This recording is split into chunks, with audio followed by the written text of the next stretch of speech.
for the show that brings you the biggest names and top stories in all of sports, Sports Journey, with myself, Lake Lewis.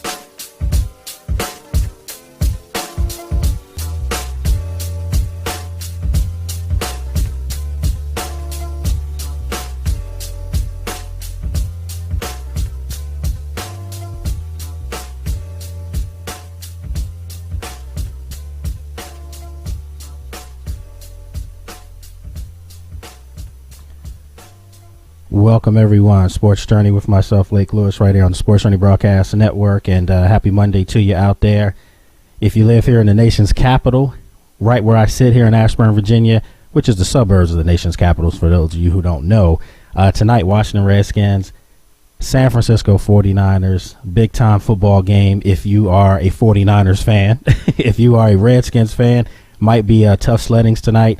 It's going to be really cold, so if you plan on going to the game, make sure that you are bundled up because it's going to be one of the coldest days so far this year here in the Washington metropolitan area. I'm excited about the game for so many reasons. First of all, you get the chance to see two young, dynamic quarterbacks. But at the same time, you're getting a chance to see two young, dynamic quarterbacks who have really been struggling. And to say the least, I think that this game is going to come down to which quarterback plays the best. We're going to break all that stuff down a little bit later on. Later on today's show, we're going to have Lloyd Vance. You've known this guy for a long time, coming on the show. Does a lot with the NFL Network. Great reporter and writer. Covers the Philadelphia Eagles in the Philadelphia market. He'll be coming on around 4:30 today. Also, a little bit later on in today's show, we're going to have none other than Jeff Little from Los Angeles, California. Jeff does a great job breaking down the Lakers, the Clippers, the Oakland Raiders out there, even though they're no longer the L.A. Raiders. They are the Oakland Raiders. He'll come on with us, too. We'll get his take on Kobe Bryant. I think he signed his extension today, got broke off a little bit. We'll talk about Kobe. Perhaps, just perhaps, maybe small percentage, maybe Kobe Bryant plays tomorrow night in a game that I'm covering with the Washington Wizards and the Los Angeles Lakers. Highly doubt it, but it's worth talking about on the show. Meltdown Monday. Everyone knows what that means. It means who melted down yesterday. In the NFL, I have a culprit, and they go by the name of the Denver Broncos. There was a meltdown yesterday in frigid New England, and Peyton Manning, the Denver Broncos. For all the people out there to think that this team is invincible, that this team, really is the best team in the AFC, I have to tell you, I'm not sure. I'm not sure anymore, because what I saw was a team that came out on fire, very opportunistic. New England was handing the game away basically in the first half. But what I saw with Tom Brady in New England in the second half was that I saw a team that really doesn't have a whole lot of weapons. Let's be honest there. It's not like Tom Brady's lining up with Wes Welker, who, by the way, was on the other side of the ball. It's not like they're lining up with Randy Moss. They have some guys that, no offense and not being disrespectful to them, but they don't have any Hall of Fame talent on that football team outside of Tom Brady and maybe Logan Mankins, maybe some guys on the line. But this team goes with Tom Brady. It goes with the coach, Bill Belichick. And when I saw them in the second half systematically just annihilate Denver, that said something to me about the Denver Broncos. Maybe I'm looking ahead. Maybe Denver was looking ahead to next week's showdown with Kansas City. They lost a golden opportunity to put some distance between themselves and the Chiefs, who lost yesterday to San Diego. So next week's game is going to be that much bigger. We'll talk about that later in the week. But Peyton Manning went back to his house of horrors. He can't win in New England. It's just a tough place for him. He can't beat Tom Brady. It's a tough place for him to play. It's a tough competitor he has to go up against. And I have to tell you, if they were to meet again in the playoffs, would you feel comfortable? I don't care where they're playing. It could be in Mile High Stadium. Would you be comfortable thinking that Peyton Manning is going to get to the Super Bowl this year? I'm telling you, Tom Brady, for whatever it is, rises to the occasion when he plays Peyton Manning, and Peyton Manning doesn't necessarily play his best football. You look at the track record with these guys when they've gone up against each other, Tom Brady has had the better hand. As always, folks, if you want to let me know your thoughts, very simple. You see everything here on our new setup. You can see as far as our social media on Twitter, on Facebook, on YouTube. You can follow us on Sports Journey or at Sports Journey. As far as my personal Twitter, it's Lake Lewis. Personal Facebook's Lake Lewis Jr. Let me know your thoughts. Let me know your commentary. Whatever you think is going on in the world of sports that you want to talk about, bring it up, and I'll try my best to get into it. I've got somebody in studio from now on that's going to be helping out, running the board, doing some great things. Mike Meadows, got him sitting over here. What's up, Mike? Hey, Lake, how you doing? I'm good. You're doing a good job so far. Thank you. A lot of stuff to run. Let me ask you a question, Mike. Last night, Peyton Manning, Tom Brady, the hype was there. First half looked like it was going to be a big letdown. I contemplated going to bed. I contemplated saying, you know what? I'm going to hang it up. I'm getting into bed, and I'll see what happens in the morning. Mm-hmm. But part of me was like, this is Tom Brady we're talking about, New England, right, and they have a great history against Peyton. Lo and behold, we saw what happens. Are you surprised? Wasn't surprised at all. I mean, Peyton gets up in Foxborough, and his game, it changes a little bit. It does. It's always changed when he's up there. He doesn't look as composed. And we're talking about one of the greatest of all time. But yesterday, up until that 80-yard drive at the end of the game to tie it at 31, he only had 73 yards passing. Right. That's not going to get it done in Foxborough, not against Tom Brady. Yeah, that's not going to get it done anywhere. So. If you look at the game, though, you see Julian Edelman looked like the old Wes Welker. Right. He answered the bell. You had Vereen, out the backfield making big catches. Stephen Ridley fumbled a couple times, cost me some major points in my fantasy league because he didn't get in after those fumbles. But Gronkowski's come back. And you can see now that Tom Brady feels like he's able to do more things in the offense. Mm-hmm. I'm starting to see New England getting better and better as each week progresses. And to me, obviously, that goes back to their head coach, Bill Belichick. Are you sold on them, or are you sold on Denver long term?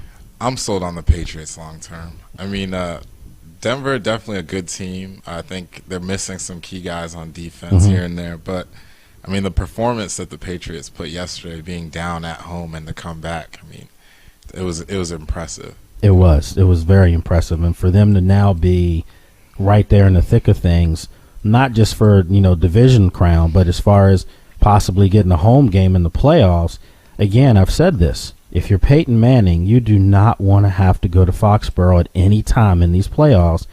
You may probably feel like, okay, I'm better off going to Kansas City before I am going to Foxborough. Yesterday put him one step closer to maybe having to do that again, because let's face it, if they go in this week and lose now to Kansas City, they're tied with New England. Yeah. And New England would have the tiebreaker because they beat them head-to-head. So now there's just another layer of pressure. And if you're Kansas City, while we're talking about them, you now lose Tom Brady, Penn Stater, by the way, had to throw that out there. you lose, on the other side, Houston, you lose another guy that was able to get after the quarterback. Right now, if you're Kansas City, you're reeling a little bit. You've got 2 back-to-back losses. You have Denver coming in, who's going to be pretty upset about the way they let yesterday get away from them in Foxborough. So now, if you're Kansas City, this is going to be interesting to me because, and when Lloyd Vance comes on at 4:30, what better person to ask this question, because he covered Andy Reid for years, and he thought maybe Andy Reid's, welcome was worn out years ago. This is where Andy Reid's, critics in Philly would get after him. They were like, can he make adjustments when adversity comes in? We're going to find out a lot about this Kansas City team this Sunday. If they want to be the team that they think they can be, they're going to have to win. They're going to have to win at home. They have to. You have to be able to beat Denver, because if not, you're going to be the one that has to go to Foxborough. Right. And no one wants that at this point right now. Listen, folks, so much stuff that we're going to be breaking down. Obviously, we're talking about the Brady bunch. Tom Brady, big win last night in overtime, 34-31 over Peyton Manning and the Denver Broncos. We're going to break down shortly tonight's big matchup between the Washington Redskins and San Francisco 49ers. And there's a lot of turmoil going on in D.C., and obviously having covered this team for several years, I'm going to give you my take on just what's going on here and what I foresee as the problem. And I do think that there's a rift here that some may not want to admit. I've talked to several players, and some players are just confused. They're confused about the direction the team's going in. Some of them don't know their place on the team, and that can be a big problem. I think so much focus was put on Robert Griffin III when he came here that I think they kind of lost sight of the fact that it was a team effort last year, 53 men on a roster that, pulled together, that band together to go on a 7-game win streak. I would put that together more so than I would even give it to coaching. I think guys finally decided to play for each other, and you saw the results. Well, that's not the case right now. And having not mentioned names, it's a mess here, so I'll break that down in a little bit. If you look at the NFL right now, the question I'm going to ask you out there is does the NFL have parity, or is it just bad football being played? Because when you look in the AFC, there's 4 teams with winning records. That's not going to get it done. I mean, that tells me that you may have 3 or 4 really good football teams in each conference, and then you have some really bad teams after that. And for me, Seattle obviously jumps out in the NFC as a really good football team, but the team that you thought was going to be really good in San Francisco, they're battling to make it as a wild card right now. If they lose tonight here at FedEx Field, you're talking about a 6-5 football team that really is on the cusp of having a meltdown. Obviously, it's Meltdown Monday. That's what we talk about. Jim Harbaugh did some great things out in San Francisco for the last 2 seasons. You think about what they did 2 years ago with Alex Smith. They get to the NFC Championship game and lose to Eli Manning and the Giants. But no one expected them to be there. Last year, yeah, they had expectations, but guess what? They got to the Super Bowl, and they made a quarterback change midseason. They got better as a football team. So you bring that whole group back this year, and yeah, I understand Michael Crabtree got hurt, and I think you're starting to see that was a big blow for this team because he was starting to come into his own. But still, you look at the talent across the board on that football team, there's no excuse for them to have the record that they have right now. There's no excuse for them in their own division right now if they lose to be the 3rd best team, not in the conference, in their division, because the Arizona Cardinals are on a roll right now. Seattle, we already talked about them. And slowly but surely, looks like Tavon Austin and the Cardinals, and the Rams have started to turn it around too. So the 49ers, they've got their work cut out for them. Lots to talk about on today's show. Take a quick break, and when we come back, we'll break down what's going on in the NFL right now. Again, I asked the question, is there parity or is there bad football? Hang tight.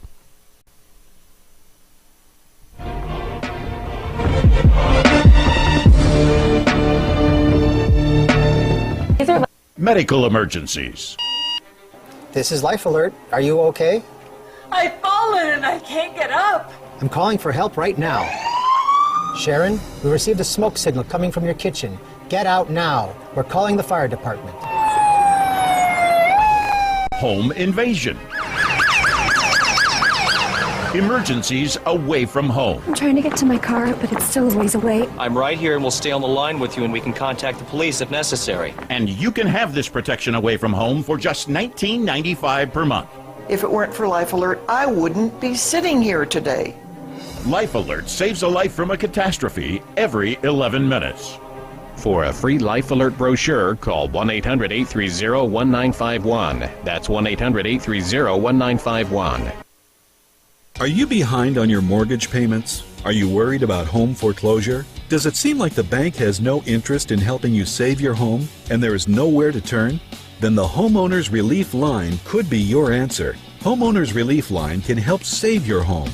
We specialize in foreclosure assistance, and that's all we do. If you're behind on your mortgage payments, being threatened with foreclosure, have been denied a loan modification, or been the victim of a predatory loan, it's critical that you call Homeowners Relief Line now. Homeowners Relief Line has a network of attorneys, and our agents are available to speak to you right away. Remember, if you are behind on your mortgage payments, Homeowners Relief Line can help stop the foreclosure process. Call today before it is too late. New laws are in effect that may save your home. So call Homeowners Relief Line now. Call 800-749-8070. That's 800-749-8070. Hi, I'm Shannon Doherty. I've produced, I've directed, but now I'm doing something I've always wanted to do. I'm going to get my college degree. I logged on to Education Connection, the free service that showed me hundreds of schools and degrees. Now I'm getting my degree in liberal arts. But you could get yours in business, in nursing, even a degree in technology. Let Education Connection help you find the right program for free. Log on now to 41educationmatching.com. That's 41educationmatching.com. Let me tell you some of the reasons people get into trouble with credit cards. A job loss or salary cut, an unexpected expense, a divorce, a business loss, or even helping a family member or friend in need. As founder of Consolidated Credit, I understand that credit card problems are not about overspending. It's about emergencies and unexpected situations. For nearly 2 decades, Consolidated Credit has helped over 5 million people, just like you. The options for getting out of debt have never been better. We can reduce your interest rates and cut your payments up to 50%. The time to call Consolidated Credit is now. There's a lot of ways to get into trouble with debt. There's only one trusted way to get out. Consolidated Credit. When credit card debt is the problem, we're the solution. Call Consolidated Credit now. Call 1-800-445-1912. That's 1-800-445-1912.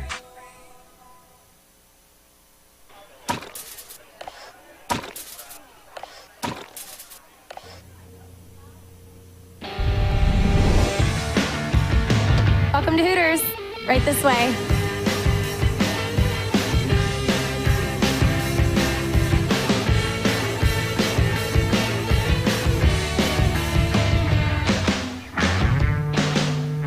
Wednesday is Wings Day at Hooters. Get 10 boneless wings and fries for just $6.99.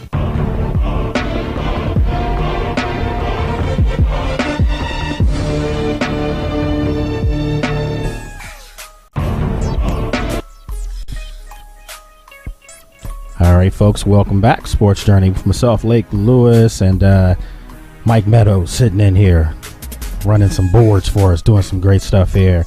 As you can tell, we got a different setup, folks. We're labeling you to be able to see what's going on. You see the guests that are coming on today's show.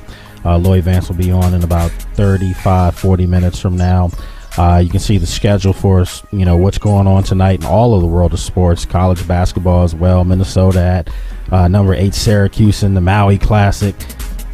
Right now, I wish I was in literally wish I was in Hawaii at this point right now, considering how cold it is. We're going to break down a little bit later on some college hoops as well, so lots of stuff coming up. Mike brought to my attention that there's actually 5 teams. Is that true, Mike? How many teams was it? Yeah, there's 5 teams in the AFC with winning records right now. All right, so I totally forgot about Cincinnati Bengals. Sorry if you're a Bengals fan out there. So, listen, the Bengals have really rejuvenated themselves. Marvin Lewis has done a great job really turning around that program, and Andy Dalton, AJ Green, just great young players. And Cincinnati has been in the playoffs actually the last 2 years, and looks like they're going to be in there obviously a third year. I think their division, and recapping now, some of the divisional play that's going on. There's a big game coming up Thursday. While you're eating some good food, or hopefully you're eating some good food. Some people out there struggle. There's going to be the Baltimore Ravens and Pittsburgh Steelers, and if you like football the way it's supposed to be played, hard-nosed, in your face, man up, let's go at it, toe-to-toe. It's going to be cold. It's going to be, great time for people, festive time in the household, so you'll be able to watch this game, not have to worry about going to work, some of you. This is what you want. This is late-season playoff caliber football. And I think that these two teams they're on the cusp of being playoff caliber football teams. I think Mike Tomlin's done one of his best coaching jobs. And I understand people say, wait a minute, this guy's won the Super Bowl. If you look at this Pittsburgh Steelers football team, they don't have talent oozing out the cracks over there. This is a football team that's, almost set up on some Band-Aids and tape right now. And I got to tell you, I think Mike Tomlin is doing one of the better coaching jobs that he's ever done. We all understand that Ben Roethlisberger just a couple weeks ago had mentioned that perhaps he wants out. Well, no, he doesn't want out. He's recanted that statement. But I think that this team if they were to go into Baltimore and win, which is possible, it's clearly possible. They did beat them in Pittsburgh a couple weeks back. If they can win this game and get themselves back to 500, that's a football team style of play wise that I don't know if I'd want to run into them in the playoffs either, because they have a history of getting in the playoffs and doing some damage as well. Same thing for Baltimore. We remember the run that they made last year as a wild card. The Ravens get into the playoffs last year, and how many quarterbacks can say in his career that he beat Peyton Manning and Tom Brady in the playoffs on the road? How many guys can say that? Joe Flacco can. So this football game clearly has playoff aspirations written all over it. I think the winner of this game will probably end up being the final seed. I know Tennessee right now, 5-6, has all the tiebreaker scenarios if the season were to end today. But I don't think Tennessee's better than Pittsburgh, nor do I think that they're better than Baltimore. I just don't. I don't think they're a bad football team, obviously coached by a Penn Stater, Mike Munchak. I had to throw that out there as well. It's a situation where if you're the Ravens in Pittsburgh, you have to win this game. If you lose this game, season's over. Just forget about it. It probably won't happen for you. If you win the game, you're right there in the thick of things, and you're putting yourselves in position to, if not get in as a wild card, maybe even give yourself an opportunity to play a wild card home game. So, it's going to be a lot of football left to play, but the scenarios are really starting to shape up right now. If you look across the league right now and you look at the standings, in the NFL, clearly there's one team that I think probably people don't realize how good they are. I think most sports fans, diehard NFL fans, think that Seattle's a good football team, borderline great team. Let me tell you, folks, that's a great football team. There's no border about anything there. They're a great football team. And right now, if you look at what they're doing and you look at the fact that now they have Percy Harvin that they can work in, there's some damage to be done there. Mike, when you look at Seattle, do you see any flaws in their game? I mean, nothing really stands out. No, I mean, they've got a solid running game, great passing game with Russell Wilson obviously leading the charge there, and getting Percy Harvin back is huge because he does a lot of things.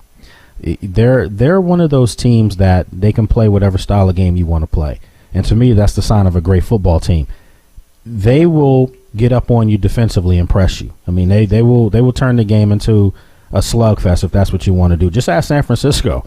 I mean, they basically took a page out of their notebook and said, hey, we're going to make our defense patterned after what you guys have been doing, where you just beat people up, but we're going to come back with a potent, high-profile offense. An offense that if I were to ask you to name 3 or 4 players on their offense that are surefire, Pro Bowl caliber, Hall of Fame type players, you wouldn't be able to do that.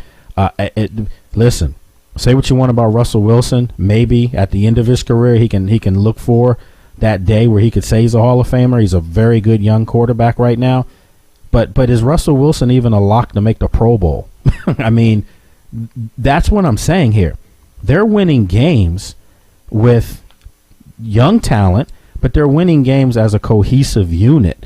And to me, I think that's the greatness of Pete Carroll. Pete Carroll has come into Seattle and brought kind of a college atmosphere up there. Those guys look like they're pros, yes, but they still have this camaraderie where every guy's pulling for each other, where you see offensive players greeting defensive players coming off the field and vice versa. I don't see that with a lot of teams. I am seeing it a little bit with New Orleans, and guess what? That's what we have to deal with this week, where we have New Orleans going to Seattle, and for all intents and purposes, folks, that's a prelude of the NFC Championship game. I mean, that's the way it should be. You get a chance to see what you're going to see in a couple more weeks. Yeah, I know the 49ers. I know the Packers. I know a couple teams, maybe the Cowboys. I know some teams feel like, hey, wait a minute, what about us? We have a chance, Arizona. We have a chance to be in that game. But I think clearly New Orleans and clearly Seattle are the 2 best teams in the NFC, and they're going to clash this weekend. And remember, the last team to when they played each other, the last team that won that game was Seattle. And does everyone remember? Let me ask you, Mike. Do you remember the last time these 2 teams played? What happened? I can't say I remember what happened late. All right, this was a Seattle team that had won their division at 7-9, and there was a big uproar. No way should this team make the playoffs. They shouldn't be allowed. They have a losing record. Okay, so what do? They go in and they beat the defending Super Bowl champion New Orleans Saints. So clearly Drew Brees and company, Sean Payton, remember that game, and clearly Seattle, some of those guys remember it, albeit a whole different group though. Is that the game where Marshawn Lynch reeled off that run and yes. like 5 or 6 tackles going to the end zone? Yes, beast mode was born in that game. I mean, you look at this game, think about it. You have two quarterbacks that were written off pretty much at stages in their careers because they were too small. I remember Drew Brees at Purdue. I remember him vividly at Purdue, being a Big Tenor myself. And you always knew that the guy was a great quarterback, but people would say, he's too small. There's no way he can do this at the next level. Goes to San Diego, has a really good first 2 years. Unfortunately, A.J. Smith, the GM at the time, he just, I guess he wasn't enamored with a small quarterback. So they went out, got Phillip Rivers. And I'm not going to say it hasn't worked out for them quarterback-wise because Phillip Rivers is a really good quarterback. He proved that yesterday as well. But Drew Brees, to me, if you compare the careers of both those guys, Drew Brees trumps Phillip Rivers career-wise as a surefire first-ballot Hall of Famer. You can't debate that. And he's got a Super Bowl and MVP to go along with it, so he's done some damage. The irony of this is that you look at Russell Wilson, another guy that came out in last year's heralded draft class, of RG3, Andrew Luck, Ryan Tannehill. I mean, there were some great guys that were drafted in that. But I think coming into the draft, Russell Wilson was probably the least enamored one out of all of them. I think most GMs probably would say, nice kid, smart, got some intangibles, but he's too small. He's not going to lead our team. Right now, you can make an argument that he's had the most success out of any of those quarterbacks.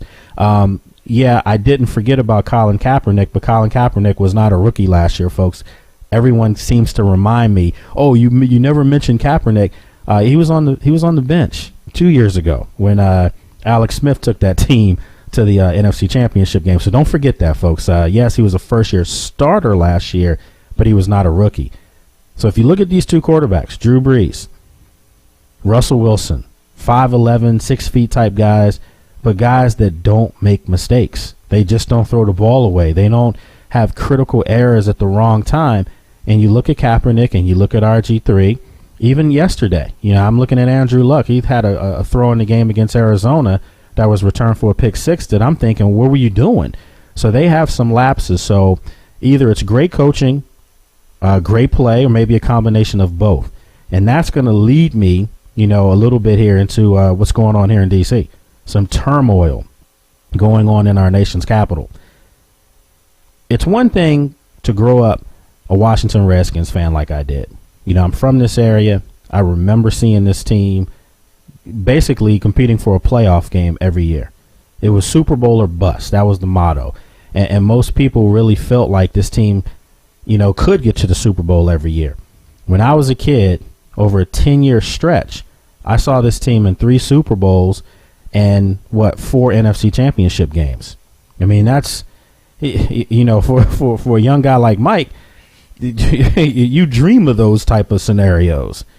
So now, you see this, what's going on right here in your own backyard. We both live here in Ashburn Studios right here, right up the street. Literally, you can walk to Redskins Park from here. There is something going on around the corner that I've tried to put my finger on, and I think I finally figured this out, Mike. I think the problem right now is that the Redskins organization doesn't have an identity. Their identity is make money. Okay, yeah, they make a lot of money. Dan Snyder does, and as a business owner, I'm not upset with them in the least for that. That's a great thing. But there's another side to this. I've always asked this question. Do the Redskins as an organization really want to win Super Bowls, or do they want to continue to make a lot of money? And I think that's a fair question because, again, as a business owner, first and foremost, you want to do what? You want to make money.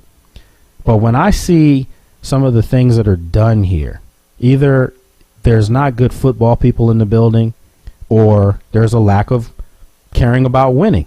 I mean, am I off by saying this? No, not at all. I mean, I'd say definitely the culture is probably not geared towards winning Super Bowls. It doesn't seem like. Yes. It's just not. It's not structured that way. I'll give you a perfect example. All you had to do was look at last night's game. You see a New England team, like I said, there's not a lot of talent on that football team, but they found a way to beat one of the best teams on paper in the last 20 years. You can't debate looking at Denver on paper that they're loaded. I mean, they've got it all on both sides of the football. Defensive player of the year last year, Von Miller was wreaking havoc last night. They've got perhaps the greatest quarterback of all time, one of the best football players of all time. So you can't say that team doesn't have talent. Well, New England doesn't have Denver talent, and they took it to those guys. They didn't back down, and they stayed within a system. That's the key thing here. When I watch this Redskins football team from last year and from this year, I haven't seen progression. You want to see young guys get better every year. You can't win a divisional championship and play in a playoff game that I think everybody felt like if your quarterback was 100%, this team probably could have made a run at a Super Bowl. Probably wouldn't be San Fran and San Fran, but I had them beating Atlanta and Atlanta if they had beat Seattle. Well, I'm looking this year, and I'm seeing a football team that is no way, shape, form, structure, anything a playoff football team. But yet it's the same players, and they've also maybe gotten better on offense because now you have a healthy Robert Griffin and you have a young phenom in Jordan Reed. Oh, and by the way, you have a healthy Pierre Garçon because he wasn't healthy last year either. You have a healthy Roy Halou back who wasn't here last year either. So to me, if you have all these players coming back, you would think that they would have added on to the success that they had last year. I don't see it at all. To me, that's called coaching. There's no way to shape it. It's coaching. The Washington Redskins right now are a football team where I believe young guys don't know where they stand. They don't know their place. They don't know what's expected of them. And to me, that goes back again to coaching. When I watched the Arizona Cardinals yesterday, Bruce Arians, I mean, look at the job that he's done there. He's revived that organization in 1 year. I'm looking at Mike Munchak in Tennessee, no talent on that football team. 2 quarterbacks dropped, and yet they're still winning football games. Hey, the team they beat yesterday, Oakland Raiders, they have Matt McGloin, who was a walk-on at Penn State. He's the quarterback now because Terrell Pryor's hurt, and they're still competitive. Something's wrong here. So you can't tell me that there's no talent here. The Washington Redskins have an abundance of young talent. If I were to tell you that I was a head coach and someone was telling me that I could take on the job of reviving this team next year, and I look and see that I have a quote-unquote franchise quarterback, I have a franchise running back, I have a big playmaking wide receiver in Pierre Garçon, I have a young budding superstar tight end in Jordan Reed, I'm thinking to myself, I have a pretty good left tackle in Trent Williams. I'm thinking all the pieces are in place for this offense to just be dominant. Not good, but dominant. And everyone's going to say, well, they are the 6th-ranked offense in the NFL. Give me a break. Half those numbers were put up, in the second half of games where you were already getting rocked out your shoes. That doesn't mean anything to me. I'm talking about dominant where you're winning from start to finish. And that's not where this team is. Defensively, there's nothing to talk about. There's not a lot of talent on the defensive side of the ball. The talent that is on that side of the ball is really being put out of position. I've been telling people for years, Brian Orakpo is not a linebacker. He's a defensive lineman. If you put him in the dirt and let him three technique, this guy could cause some damage. Ryan Kerrigan, I'm starting to wonder the same thing. Could he be on the opposite side doing some things in a 4-3 defense, not a 3-4 defense? This team has holes, and it's coaching. And now you're hearing all these excuses about the salary cap is caught up to them. We didn't hear about this last year. There was no mention of a salary cap problem last year when they got to the playoffs. I never heard anything about it. All of a sudden now, that's the new talk out of Redskins Park. Oh, well, the salary cap is caught up to us. No, it's called bad decision making. Because when you draft, Josh Laribas out of SMU with the 3rd-round draft pick 2 years ago, and he's only suited up for 3 games in his career. Either the kid's a bust, which I hate to think that's the case. I never like to call out players because when you make it to the pros, you've got talent. The problem is either he's a bust or the coaching staff dropped the ball on that draft pick. And when you're not good, you can't miss on these type of picks. You can't. You don't have the luxuries of being a New England, who we know they stockpile draft picks, but the guys that they turn into superstars are normally guys that came after the 4th round. And you think I'm playing? All you have to do is look at the guys that were synonymous yesterday and making that game happen for them and making that comeback come back. Julian Edelman, you don't even know where he went to school, let alone what round he was drafted in. Tom Brady, need I remind people, what was he, a 5th rounder from Michigan? Sixth rounder. Come on, folks. We're talking about a Hall of Fame, in my opinion, the greatest of all time at the position. 6th rounder from Michigan. People don't even remember Tom Brady at Michigan. They remember Drew Henson. No one even remembers him. It's called coaching, folks. And for all the Redskins fans that are here, and trust me, if you're watching this nationwide, it's a lot of them. The Redskins fans, and I hate to say this, it breaks my heart, Redskins fans have been led to the altar to drink bad Kool-Aid. They've almost been led to the altar like if the Redskins were Jim Jones. They've been given poison, and they start to believe it. And every year we're a player away from being great. We're a draft pick away from having all our problems solved. No, sorry, folks. I'm not trying to burst bubbles. I'm just trying to speak facts here. There's a bigger problem. It's called the culture out at Redskins Park. Everything that you see in front of you was done. I'm living proof of it, folks. I've said it for years. When I'm told to not have as much access, I'm not going to have as much access out there.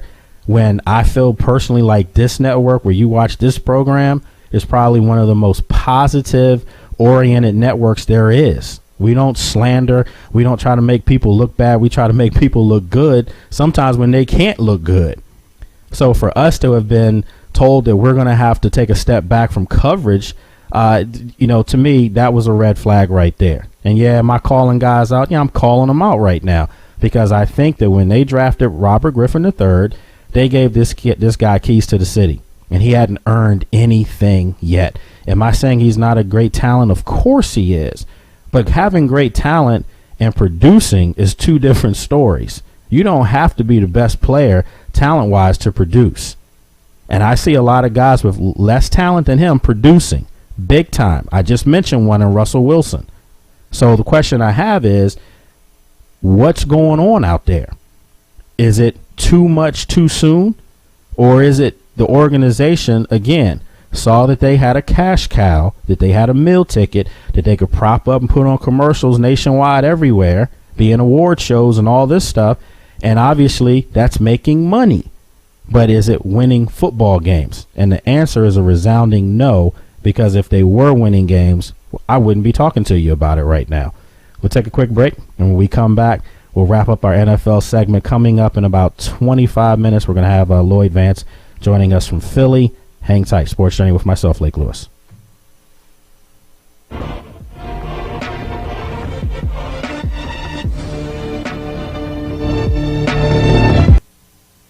Let me tell you some of the reasons people get into trouble with credit cards. A job loss or salary cut, an unexpected expense, a divorce, a business loss, or even helping a family member or friend in need. At Consolidated Credit, we understand that debt problems are not about overspending. It's about emergencies and unexpected situations. Consolidated Credit has helped over 5 million people, just like you. The options for getting out of debt have never been better. We can reduce your interest rates, cut your monthly payments, and help you get out of debt fast. The time to call Consolidated Credit is now. There are a lot of ways to get into trouble with debt. There's only one trusted way to get out: Consolidated Credit. When debt is the problem, we're the solution. Call Consolidated Credit now. Call toll-free 1-800-426-6016. That's 1-800-426-6016. Call now. If you're disabled and unable to work, pay attention to the following message. If you're one of the millions of Americans who are disabled and unable to work, you may be entitled to disability benefits through Social Security. Receiving benefits is your right if you suffer from a physical or mental disability. Whether you're applying for the first time or you've already been denied, we can help. You'll be matched up with an advocate who will evaluate your situation, handle your application, deal with Social Security for you, and handle all appeals. Best of all, there's no fee until you receive your benefits. To get started, call the number on your screen now. And keep in mind, there are a vast number of conditions that make you eligible for disability benefits and dozens of additions that you may not be aware of. So if you're disabled and unable to work, call the Citizens Disability Helpline today for a free, no-obligation consultation. Call 1-800-735-0219. Call now. Imagine, with a simple push of a button, you could be on your way to getting firm, sculpted abs and a sexy waistline with the Contour Core Sculpting System. It's the breakthrough technology that requires no machines, no getting on the floor, no stress, and no strain. Contour. The Contour is the real deal. The secret is Contour's exclusive auto-active muscle toning technology, the digital breakthrough that automatically targets all your abdominal muscles, including your upper abs, lower abs, obliques, and even that stubborn lower belly. Thermographic testing proves Contour activates your entire core. The Contour Core Sculpting System comes with a one-size-fits-all Contour Core Belt, electronic controller with custom digital settings, batteries, and a 1-year warranty, plus an instructional guide and sensible eating plan. And it's all yours to try for 30 days for just $14.95. There's never been an easier, more effective way to get great-looking abs. So call and order right now. Health Insurance Update. This just in for all uninsured Americans with or without pre-existing conditions. The recent health care bill will not take effect until at least 2014, leaving families and individuals lacking health insurance with no immediate solution to their concerns. Meanwhile, medical problems continue to be the #1 cause of bankruptcies. Here's the good news. A health insurance hotline has been established to provide affordable health insurance for all uninsured Americans, and yes, uninsured Americans with pre-existing conditions. Call the number on your screen now, and in less than 10 minutes, you could receive a choice of affordable plans from the Hotline Network. This is not a discount card. You will have access to doctors, hospitals, dental care, infant care, and emergency services. Call the Health Insurance Hotline now and get you and your family covered today. Call 800-794-1817. That's 800-794-1817. Call now.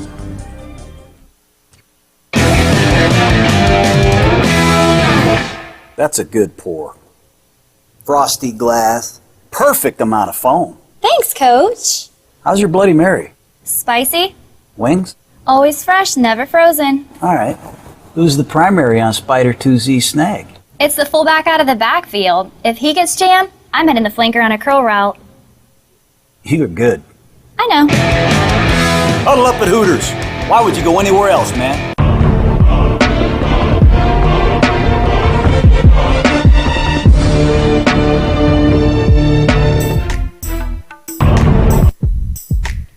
All right, folks, welcome back. Quick reminder that on December the 9th, I'll be out at Hooters in Rockville, Maryland, so make sure you come on out there, folks. We've had some great shows out there. Rob Jackson was our latest guest that came out from the Washington Redskins. Niles Paul came out as well. Chris Thompson, rookie, came out.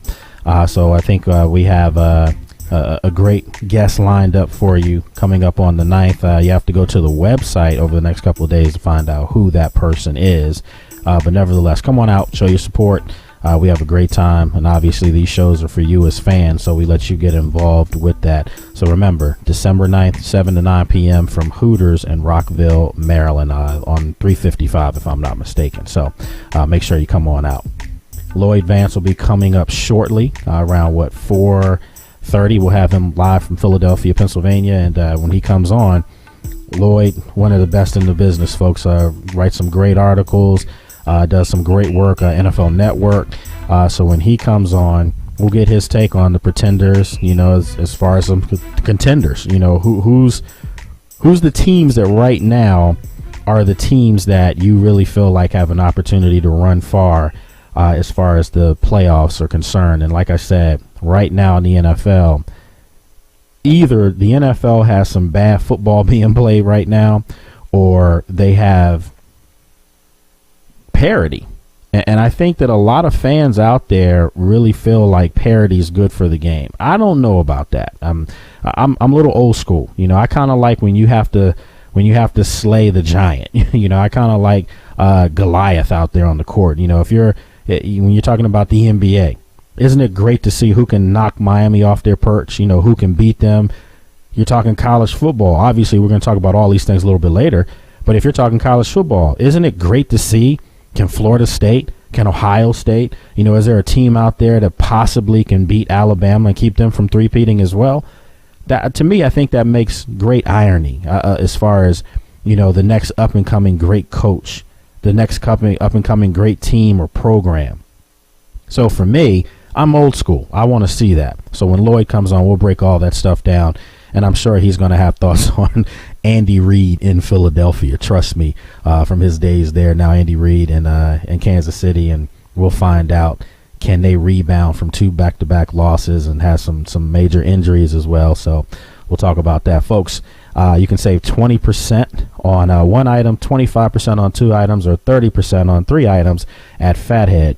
All you have to use is the Sports Journey promo code 123SAVE.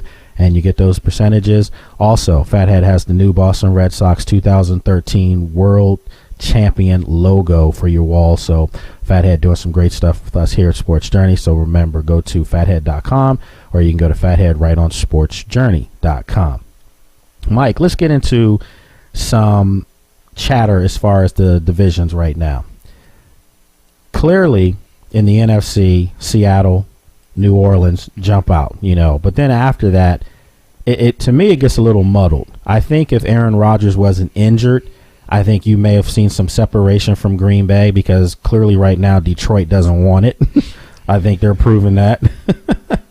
What team out there do you think could be a surprise? Right now, I think, honestly, Philly. Not bad. As much as it hurts me to say this, being a homer, big Redskins fan, but I mean, I didn't think they'd be 6-5 at week 12. I don't think anybody did. So yeah, I agree with you.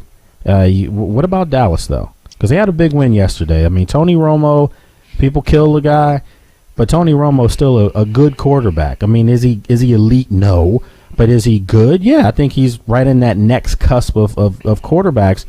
And they answered the bell yesterday in New York. I mean, New York kind of handed the game away, but still Dallas took it. And to me, I think that the final game of the year between Dallas and Philadelphia is going to determine that division. Yeah, and I mean, it was a great win for Dallas. And once again, you know, being a Redskins fan, it hurts to say it. But, I mean, it was good to see them go out there and get that win, especially typically in Romo fashion. That is a game that he would have gone out there at MetLife and figured out a way to lose. Somehow. Normally they leave and head back to Dallas with a loss. Yeah. So for them to come out and get that win, 21-24, I think it was pretty good. Yeah, I mean, they get it done in overtime, and give the Giants some credit for coming back in the game. But, you know, there were a couple gaffes in the game where Brandon Myers had the reception and wasn't touched, and he gets up. And I'm thinking to myself, typical Dallas. They will just find a way to implode right in front of you. But they answered the bell yesterday, and they get out with a win, and they put themselves in position to have some separation. You know, obviously them in Philadelphia, it's going to come down to them, in my opinion. I just think the Giants and the Redskins, and, you know, I feel bad because I predicted that the Giants and Redskins both this year would be 12-4. I had the Redskins winning the tiebreaker and winning the division back-to-back. Listen, they may not get 12 collectively this year. Forget one team winning 12. Both of them together probably aren't going to get 12. And that's not going to make me look too good. That's why Lake Stradamus has not come out in a while, folks. But he'll be out real soon with some great predictions coming up here on the show. If you look over in the NFC West, right now, Seattle running away with that. But what about the Arizona Cardinals? Because quietly, Bruce Arians has gone out there, kind of revived Carson Palmer, who's looking like the old Carson Palmer. Obviously, he's thrown to a beast in Larry Fitzgerald. But if you look at what they have, you know, Ryan Williams, I mean, you look at the talent on this team, their defense is pretty good too. Could you see Arizona getting in the playoffs as a wild card and knocking somebody off? I mean, they'd probably have to win out a majority of their games with the rest. I mean, because in the NFC, I think 9 or 10 teams have winning records right now. So it's a little bit different than how things are playing out in the AFC. So they'd probably have to win out majority of their games. But they are playing good football. I'm surprised that they were able to turn it around that quick. If I were to ask you out there, which conference is the better conference, I think the majority of America would say it's the AFC. Maybe because it's so top heavy. You have the known factor as far as Peyton, as far as Tom Brady. But if you just said it yourself, 9 teams with winning records in the NFC, folks, not the AFC. So technically the NFC is playing the better football, but do you still feel like the NFC is the better conference? Me personally, I like the brand of football that the NFC plays. Old school. They have a more old school run game. They're pounding the ball more. You don't really see that too much in most of the AFC teams. I'm trying to think off the top of my head. I think maybe Kansas City might run the ball the most out of the AFC teams in their own kind of way. But yeah, they still pass it a little bit out. Jamal Charles touches the ball a lot, but a lot of it is out the backfield. So that's a good point. I mean, there's no team that really you could say, runs the ball as much as they should. Maybe even back in the day when Houston was viable, they had, two-headed monster and Arian Foster and Ben Tate, and I still thought that they should run the football more. Obviously now they stink. I mean, they're bad. Great point. I think that right now there are teams in the NFC that are still finding their way. Because they're like we mentioned earlier, they don't have the known commodities, especially not at the quarterback position. So you're starting to see teams that are still trying to fill their way out. I think if you look at Detroit started hot, and they're starting to turn into, I hate to say it, they're starting to turn into the Lions. They're starting to turn into a team that's never been to the Super Bowl. Matt Stafford, Calvin Johnson, Reggie Bush. You think of the talent across the board. Something's wrong, and I've said this for a long time. I think it's Jim Schwartz. I think the head coach there, in my opinion, is in over his head. You saw for a couple years how, he's a defensive mastermind, but I didn't see anything mastered about that defense. Right. When you think about Nick Farley and Ndamukong Suh, you think of the guys that they have up there. Kyle Vanden Bosch at one point, that defense should have been just ridiculous. So something's going on in Detroit as well, where he might be on the clock. Would you be surprised if Detroit doesn't make the playoffs this year? Is he gone? I don't know if he's gone, but gone. I mean, he's definitely in the hot seat. Gone. I mean, besides Nick Farley and Ndamukong Suh, they also have Ziggy Ansah from BYU, and that kid's a problem. Yeah, he is. So I mean, it's a shame, but I don't know. For me personally, I thought Detroit was going to run away with it, with Aaron Rodgers sitting out and Minnesota not playing well. You should. I mean, if you see Minnesota's done, if you see that Aaron Rodgers is out, indefinitely, you don't know when he'll be back, you're supposed to put your foot on the pedal here and run away with that division. They've had, basically, this division was handpicked for them to run and do whatever they wanted with, and they've actually gone south. They've actually been in a tailspin. I'm telling you right now, I'm not going to bring him out. Lake Thomas, he's sleeping right now.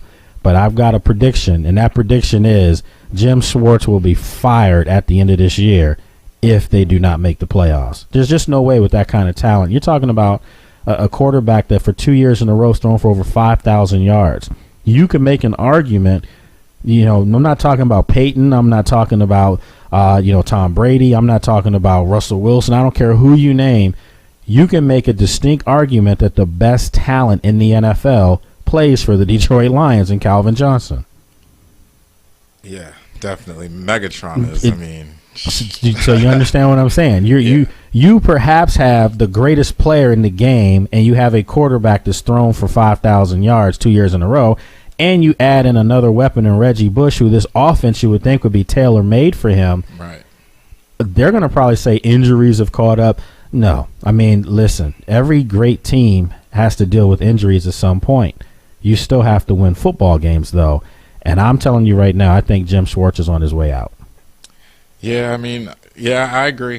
He's definitely on his way. I mean, when you look at that offense, I mean, with what happened to Javid Best, you know, I mean, so obviously they were hurting there, but Reggie Bush obviously being an upgrade from Javid Best, you would expect for them to really move the ball. But also, I think Matt Stafford, for as good as a quarterback as he is, he turns the ball over a lot. Yeah, he's a turnover machine. Yeah. I mean, he's very similar to Joe Flacco in the sense that. Yeah, people will say, well, Joe Flacco didn't turn the ball over in the playoffs last year. No, he didn't. That's why they won the Super Bowl. But if you look at his numbers, you know, going into yesterday's game, 13 touchdowns, 13 interceptions, that's not going to get it done. You can't have your quarterback basically neutralizing himself. Right. And that's what Matt Stafford does. He gets you the yards, but he's not getting you the W's. So I think he may be out. As far as some other teams out there that I think are clearly bust right now, the Atlanta Falcons. Oh, my goodness. Yeah, I mean, did you ever think Julio Jones meant that much to this team? Right. He goes down. Roddy White, you know, has been battling a high ankle sprain all year and hamstring problems. Their explosive tandem on the outside hasn't been there, and it's relegated, you know, Matt Ryan to basically looking like an average, if that, quarterback. I mean, he needs weapons to produce. You add that into really the Steven Jackson pickup that they had. It hasn't worked out too well. Right. Atlanta right now 2 wins, and last year what were they, 13-3? 13-3. Yep. And I mean, I don't know what's going on there, but also because their wideouts are gone, Tony Gonzalez also becomes a non-factor too. Yeah, he's not as big as a threat. Yeah, people basically double team him, you know, keep him in the box, and there's nothing you can do now. So Atlanta's struggling. Surprise team. You know, before we wrap up this segment, remember coming up shortly, we're going to have Lloyd Vance in from Philadelphia. Cam Newton and the Carolina Panthers. That's a coaching job. Yeah. Ron Rivera. You've got to give him credit, because people in Carolina were literally ready to pick him up and drive him out of town for the last 2 years. They stuck with him. You got to give ownership credit. They stuck with him. The players believed in him. And it's working out right now. They're winning games at the end of games now. You know, they're showing a way to get the W's. Is this a team that could probably, let's just say they have to go on the road to a Seattle. They did play them tough. Probably should have beat them first game of the season in Carolina and Charlotte. But is this a team that you could see going to New Orleans or Seattle and knocking them off in the playoffs? I don't know if they'll knock them off, but I do think the Panthers are for real. I mean, I think they're definitely going to put up a fight, and I think it also speaks a lot to the maturation of Cam Newton. Yeah. I mean, whatever happened to him? Like, we talk about all these great young quarterbacks. You would think this guy's been in the league for 7-8 years. Right. This is his 3rd year in the NFL. Yeah. And first year broke every rookie record there was, all of Peyton's records. He shattered those records Completely. Last year, not a good year. The team wasn't that great. And then you come in back this year as a 3rd-year player. He's playing Pro Bowl caliber football, and more importantly, they have W's. Yeah. Did you think the Carolina was a playoff team? Definitely did not. Of course not. So you've got to give credit where credit is due to the coaching staff there, to the organization, to the players.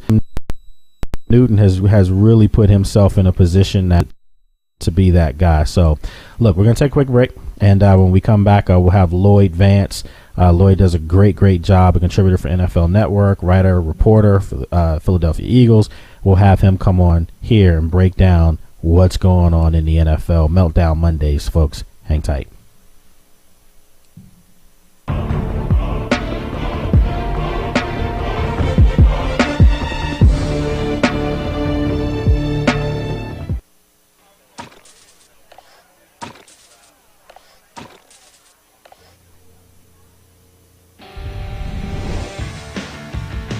Welcome to Hooters. Right this way.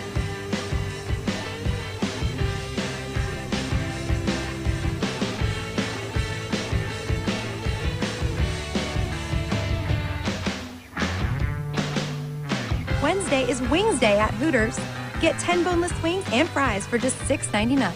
Tired of lugging out your heavy, bulky pressure cleaner? You need the amazing Water Jet. It turns your ordinary garden hose into a super power washer, powerful enough to clean second-story windows. Here's how it works. Water flows through the volume reduction chambers where pressure builds until a powerful jet stream blasts through the precision-engineered solid brass tip. The control valve regulates the water pressure, great for siding, umbrellas, and awnings. Blast grime and weeds off brick and paver driveways. It attaches to any garden hose so you can take it along boating and camping. Quality built with stainless steel, aluminum, and solid brass, and only $19.95. You'll also get the bonus fan tip that creates a powerful fan-shaped spray. Scour away mold, scrub wood decks and docks, patios and pool decks, cars and trucks. Dial back the pressure to gently water flowers. There's more. We'll double the offer. You'll get 2 amazing water jets and 2 fan tips for only $19.95. Just pay additional processing and handling. Call to get the jet. To order Water Jet, call 1-800-973-9853. Call now and we'll double the offer. Call 1-800-973-9853.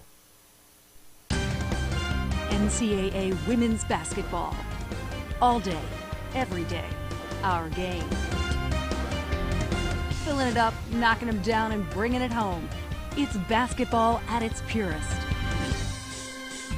For family fun and great entertainment, there's nothing like it. NCAA women's basketball.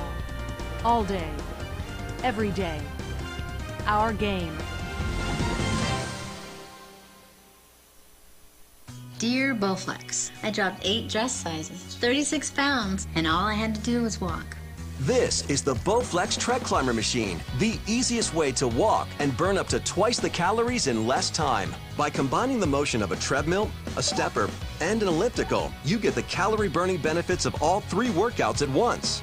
I lost 30 pounds in 4 months. If I can do it, anyone can do it. Call now for your free DVD and information kit. You'll see how the Tread Climber burns up to twice the calories of a treadmill. Plus, you'll learn how you can own a Tread Climber machine today with special financing for 18 months. Within the first couple of weeks, I started to lose inches. I lost 50 pounds in 3 months using the Tread Climber. Call or go online to buytc.com for your free info kit. We'll also send you the Bowflex Insider's Guide with a personal fitness assessment to help you jumpstart your Bowflex body today. Absolutely free. Thank you. Thank you. Thank you, Bowflex. Sincerely, J.D. Weber. Attention if you have diabetes. Hello, I'm Alan Thicke. As the father of a child with diabetes, it's important that I keep up to date with the latest in treatments and technology. That's why I'm happy to tell you about a breakthrough in diabetes care through CCS Medical. You don't need to stick your fingers anymore. This new meter allows you to test on your arm, so it's virtually pain-free. Plus, it uses gold test strips. Real laser-etched gold in every strip provides the ideal testing surface for one of the most accurate readings possible. Best of all, CCS Medical can send you this meter at no cost. With CCS Medical, they deliver your diabetes supplies to your home. They work with Medicare or your insurance to process the paperwork. They even have nurses certified in diabetes available to answer questions. And for a limited time, CCS Medical will also send you a diabetes ID bracelet. All this from a company trusted and recommended by thousands of doctors around the country. Call CCS Medical today. If you want to shed fat and get a body that's shredded, then it's time to get on the rack. The Rack is a complete total body workout system, and it's the hardcore hardware that adds a whole new dimension of variety and intensity to traditional body weight exercises. You get explosive chest, shoulders, and back, big arm blast, and ripped abs on the rack, a fat shredder workout, and a total body muscle building express workout, totally ripped on the rack. Order now and get this special Get Ripped on the Rack 30-day trial for just $14.99. When you order, also ask how you can get the Rack system shipped right to your door for free. As an added bonus, you'll get the Rack Nutritional Guide, custom workout guide, and special Bartender's Workout DVD, plus shipping. That's a total value of $60, all for free, but only if you order right now. Call now and order the Rack Total Body Workout System for this special 30-day trial of just $14.99.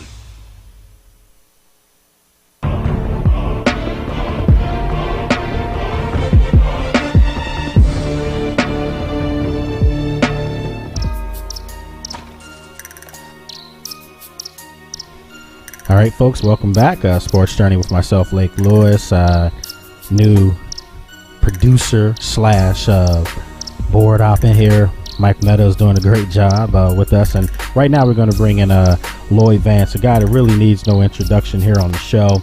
Longtime friend of mine, does some great work covering Philadelphia Eagles in the Philadelphia area. Has a site called takingittothehouse.com. You can check him out there. Also a contributor for NFL Network. What's going on, Lloyd? Not too much, Blake. Always glad to be with you. Listen, man, it's a lot of stuff that we're going to break down in 15 minutes or so I'm going to go right on to it. First and foremost, team that you're very aware of in Philadelphia.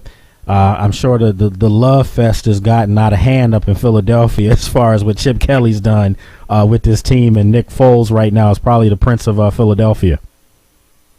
Well, Lake, everybody is excited about this team, and Nick Foles, they're talking about how his passer rating is the highest in the NFL, and Sean McCoy leads the NFL in rushing with 1,009 yards, and it is exciting time around here, but when I look at this team, I still need to see some growth.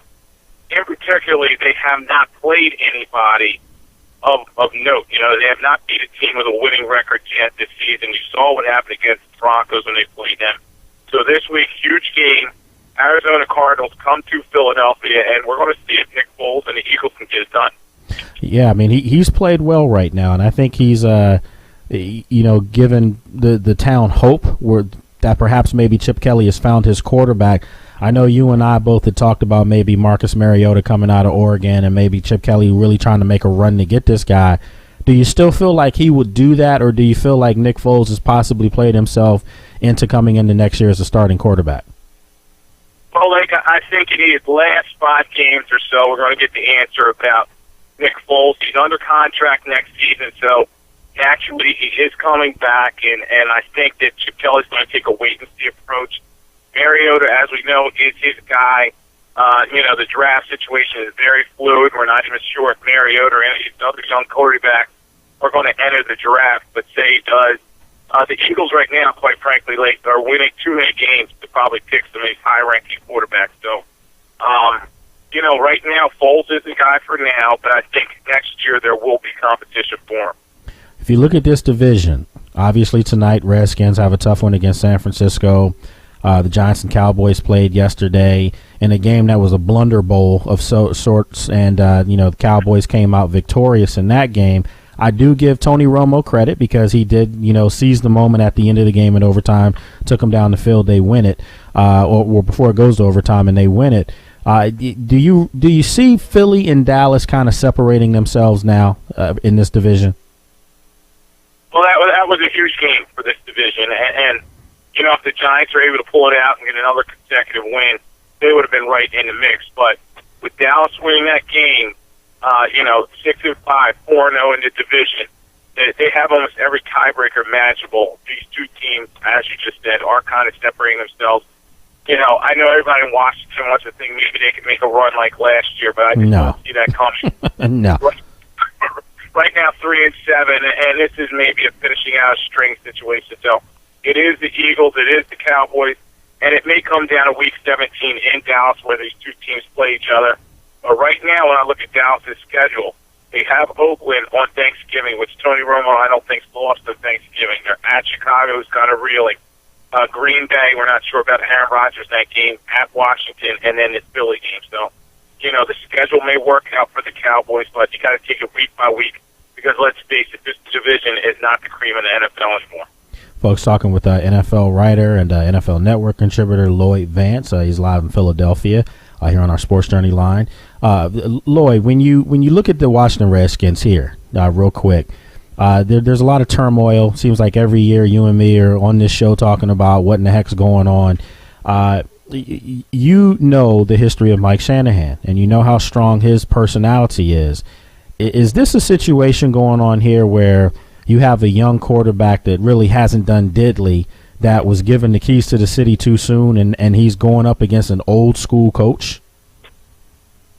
Yeah, there's two sides to everything, of course, and when I talk to folks as well as you down there, it just seems Mike Shanahan, let's face it, he just has not been the same coach ever since he left Denver. Even at Denver at the end of his tenure, it just was not getting the job done, putting the work in, and then he comes to Washington, and let's face it, a key move of his was putting his son as that offensive coordinator, and I just don't know if his son was really ready for that position. So you have that side of it, and then on the other side of it, of course, is RG3, who's kind of becoming a prima donna. Let's face it, it seems to be all about him. I just heard, don't show his negative plays to the rest of the teammates, and you know, it's not my fault at the end of games. You don't want to hear these things from your young quarterback. Let's face it, last year it was easy. Teams may have caught up to him. Now he's got to put in the work. If he wants to become a veteran quarterback along the lines of a guy who kind of didn't like, Donovan McNabb won a lot of playoff games by putting in hard work. That's what RG3 is going to have to do. So it's an ugly situation, and I just see it kind of breaking apart at the end of the season. You know, it's kind of funny because everyone killed Donovan for making the comments that it wouldn't work out. You know, everyone killed him when he said, quote unquote, there's some strong personalities there in D.C. And lo and behold, it just seems to have reared its head. And perhaps, you know, Donovan wasn't off the mark. You and I both know that there was more to that than in those comments. And you and I both know that he wanted to reach out to RG3, not just to talk about the Redskins. It was bigger than that. It was just about the role that he played as a black quarterback as far as, you know, the things that he was going to be up against. And to me, it's kind of ironic, Lloyd, because I think some of the same criticisms of RG3 are almost the same criticisms that Donovan took, that he was too politically correct. You know, he was almost too intelligent in the press conferences where people want to see him take on, you know, the role of it's about me and I did this wrong and I'm going to make my team do certain things. It's almost played itself out again where maybe Robert is Donovan all over again. Yeah, you know, he has to grow and learn from this. And I used to always say this when Donovan was here in Philadelphia and I covered him. He has to cut off the rabbit ears. You know, Doug Williams, I'll throw the name out there. He told me, he said, look, when I was starting a quarterback, he said, I couldn't listen to everybody. I had to close my mind to the media, to the fans, everybody, and just go about being the quarterback of the Washington Redskins or whatever team is playing for at the time. And that's kind of what RG3 has to do. You know, quarterback position, let's face it, it's a selfish position. You're the star, you get all the praise, and you get all the negativity around turnovers and everything else and losses. So he's got to learn to accept this. He's going to be in the NFL for a long time. I don't know if this marriage with the Shanahan's going to work, but he needs to understand, okay, I need to put the work in. And all the naysayers, they can say what they want, but you go out there and play your game. All you have to do is look at Cam Newton, what he's done. You know, Cam, last year everybody was killing him, talking about he was a prima donna, he was a baby. Well, this year he's getting comeback wins over major teams, and he's driving teams to the playoffs. We just talked about Cam Newton right before you came on, and you echoed our sentiments that this guy's turned it around and he's playing great football now. So there is hope for RG3. My thing is, I'm not sure if the right coaching staff's here is here in place, and I don't think they are. That's just me personally. Well, let's talk about some other things in the NFL. Last night, Peyton Manning, Tom Brady, again, you know, another epic game, and you get a chance to see that Peyton Manning's not comfortable having to go to Foxborough. So I'm going to pose this to you. Is this game coming up against Kansas City bigger than just winning your division? Is this game an opportunity for neither one of these teams to have to travel through Foxborough as a wild card team? It's a huge game. It's a huge game for the Broncos. They need to show that it's crazy to sound late because they're a cold weather team. Yeah. They need to show they can win in the cold weather in tight situations, that he can drive the ball into the wind. There was a stat that I saw today, 11 of 23 for 93 yards going against the wind. I know he's getting older. I know the arm strength's not what it needs to be, but he has to show more of a threat. I think later on in the game, they got too dependent on Moreno. They were handing the football over and over again. Yes, he had a career high of 34 carries and over 200 yards, but they wore him down, and Manning just wasn't getting it done. I'm not sure if he should be wearing gloves as he was doing on his throwing hand. You know, it's a situation where he has to prove that he can get it done in these tight situations if he wants to be that leader. Not in the dome anymore, and as you said, 2-7 now in Foxborough, and let's face it, Tom Brady has the number. Well, last night was a battle of perhaps the two best of all time. Well, coming up this weekend, we've got a battle of two of the up-and-coming guys. Well, Drew Brees is not up-and-coming. He's right there with the Bradys and Mannings. But as far as the size, you know, we were talking about this earlier. You have Russell Wilson, Drew Brees, two of the smaller guys in the league, but guys that nevertheless are getting it done. When you look at this game, New Orleans going to Seattle, is it safe to say that this more than likely should be, kind of like a prelude of the NFC Championship game? It could be. It could be. And the NFL is just crazy, and crazy things happen. We know last year the Ravens had 6 losses and the Giants had 7 losses, still won the Super Bowl.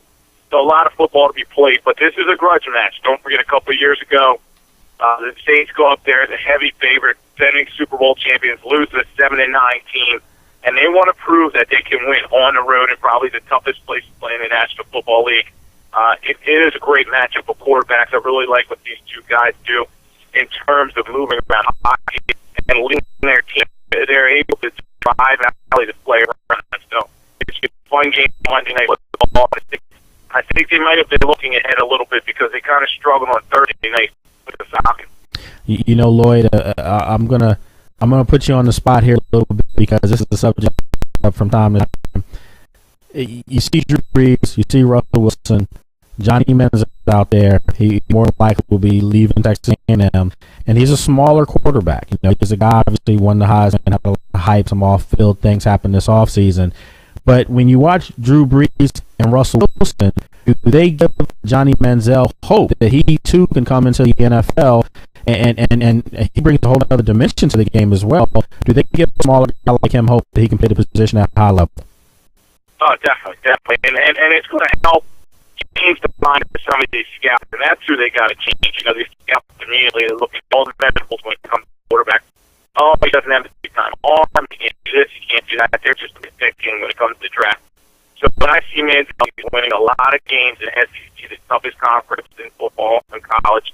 And it's going to be, these guys take these opportunities when he's at the combine. He's coming back, which we know he is, right, Lee? Yeah, at the combine and all these other interview opportunities for this pro day.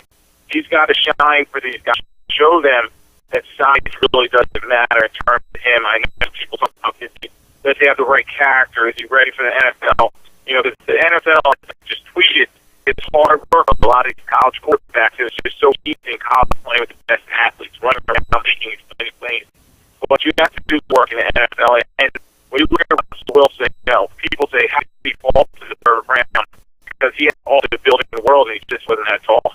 Well, look, you're the guy that knows all these things. Lloyd does a great job. When the draft comes around, you definitely want to check out Lloyd Vance because he does a very thorough job breaking down every player that's going to be in the draft. I mean, he really goes all out with this. If you look ahead here, this is supposed to be one of the best draft classes coming out, in a long time as far as, maybe Javion Clowney. I mean, all these different guys that are going to be available. If you're sitting there and perhaps you need a quarterback and this guy's on the board, like say for instance, if you're the Cleveland Browns or you're the Jacksonville Jaguars, do you take this guy because he can sell tickets, or do you take this guy because you really truly believe he can lead you to the next level? Well, they're going to take a quarterback based on can the guy lead their team. And they also talk about the ultimate winning the Super Bowl. So, if you win, the fans will come. And I think, when I look at him, I see more of a second-round kind of guy, but I think he's going to sneak into the first round because he just has all those potential that we talked about late. A lot of people just like his excitability. They think he can make plays. They're going to give him his opportunity. So when you look at the lower-tier teams, if you're looking at Teddy Bridgewater coming out of Louisville versus Manziel, they'll obviously take Bridgewater because he's bigger and has a bigger arm. But, what Manziel's doing in terms of his resume, you just can't overlook that. Could possibly win a second Heisman, and that may bring even more people to him and start opening some of the eyes of some of these scouts that have really been down on him. Folks, Lloyd Vance doing a great job as always here on the program. Lloyd, now 1 minute or so before we wrap up this segment, what team out there, obviously Seattle, New Orleans are the two best teams so far in the NFC, and in the AFC, Kansas City, Denver there, New England, put themselves in the bunch. I'm going to throw out a couple of other teams, and you tell me which one of these teams you could foresee doing damage. In the NFC, I'm going to go Arizona first. Arizona, it's crazy because Carson Palmer has now become the new Kurt Warner 3-4 out there. don't worry about that defense that they built there. Bruce Arians did a nice job with those guys. They're getting after people, and it's a huge scrimmage at Philadelphia this week. They play St. Louis, at Tennessee, at Seattle, San Francisco. So those last couple games, we're going to find out about this team. And right now, it's 7-4 yesterday for you. Okay, and I'm going to switch conferences now. I'm going to throw out two old mainstays that kind of started off slow, seem to start to get their feet under them a little bit. Pittsburgh and Baltimore. Which one of these teams do you see kind of emerging as a wild card team this year? Well, the fun thing, Lake, is they play this week on the late game on Thanksgiving, and it's going to be fun when these two teams they do not like each other. Right now I have to take the Steelers. They seem to be getting on a roll. Big Ben, very comfortable in the pocket. I know that offensive line very beat up, but it's done just enough to protect him so he can get the ball to Antonio Brown. And defensively, Miles starting to make plays. When I look at Baltimore, that secondary is still getting beat for big plays, and they're just not consistent enough offensively. Ray Rice and the Blackos just aren't the same guys as last year. So I'll say they start everything to the. I've said this. Yeah, Andy Reid definitely should be coach of the year. But I think Mike Tomlin's doing one of his best coaching jobs that he's ever done because there's not a lot of talent in Pittsburgh.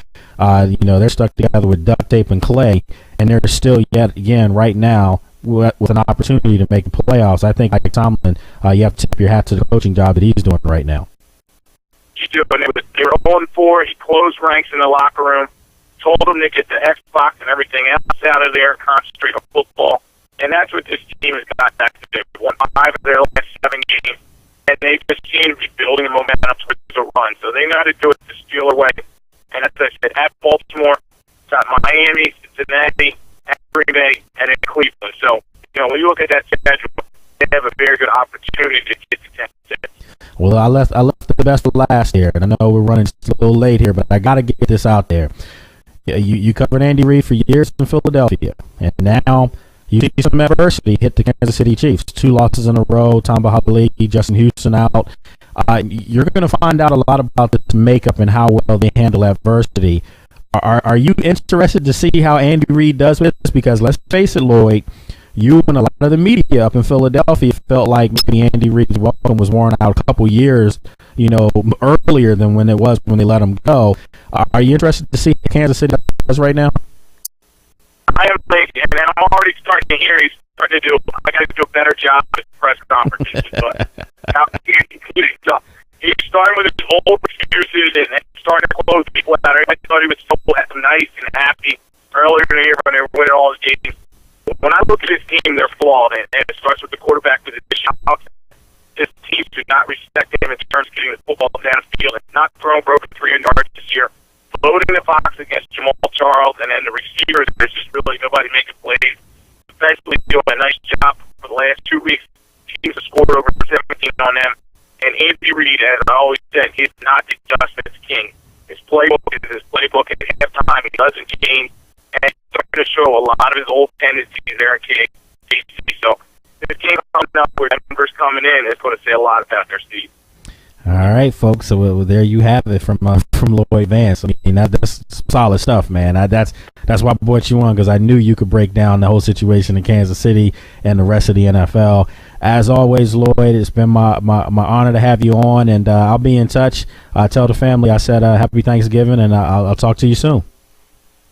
Same to you, and I'll talk to you later. Okay, take care, folks. Lloyd Vance, he's one of the best in the business. Does a great job, and again, if you want to find out more about him, you can always go to Taking It to the House. It's takingit2thehouse.com, and he's also one of the contributors. Was very instrumental in putting together the documentary for NFL Network called First and a Mile.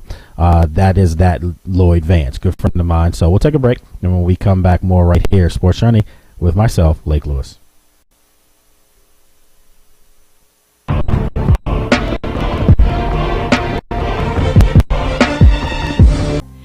Help you today. Just call this toll-free number to speak to a friendly representative, and in just minutes, you'll get your free debt relief analysis.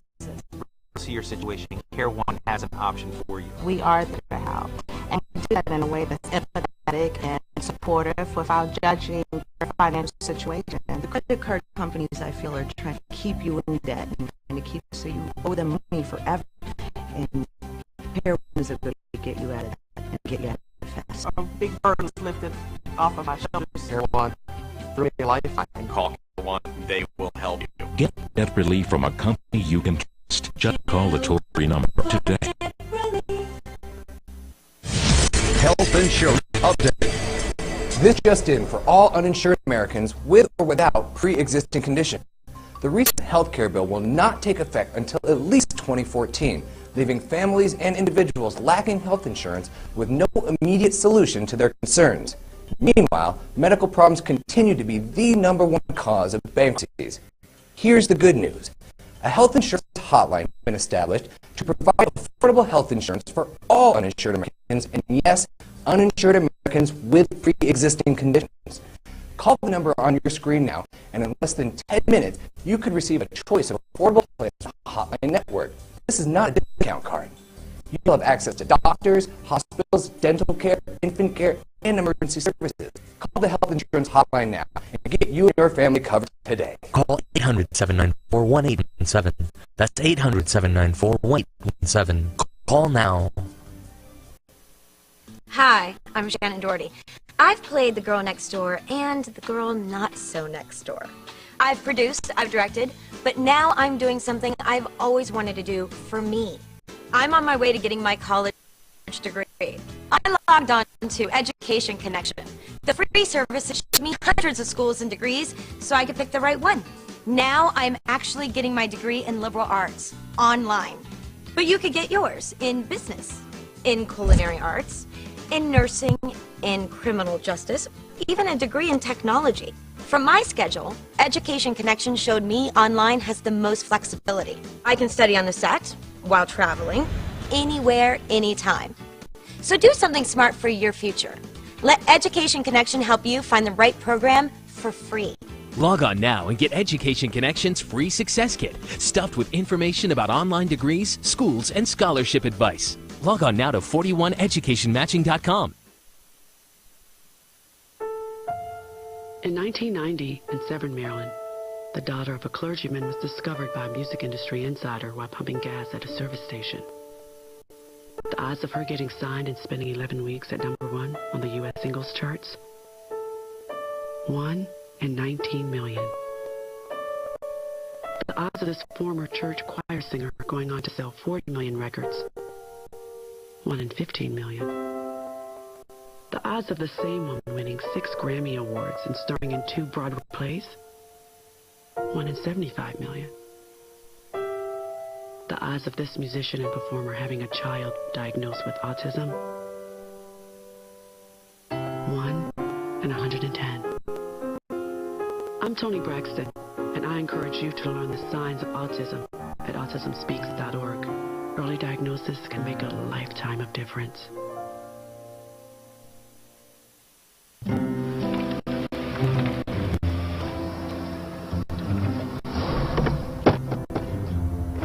Guys, can you just give me a little space here? You just parked a little close.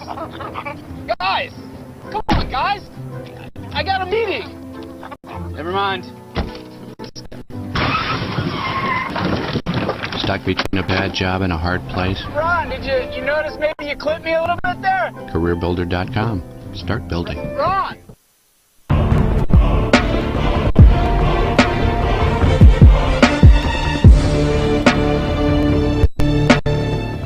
Are you stressed over... All right, folks, welcome back. Sports Journey with myself, Lake Lewis. Want to thank Lloyd Vance for coming on. I did a great job breaking down the scene going on in the NFL. I mean, this guy's solid. He knows all his stuff. And a little bit later on, we're going to have Jeff Little come on, reporter from out in Los Angeles, sports talk host as well. So Jeff will be on with us breaking down the Lakers and the Clippers and Kobe Bryant and the whole nine. And so lots of stuff that we're talking about. Also, if you notice here on our screen, we have our schedule for tonight.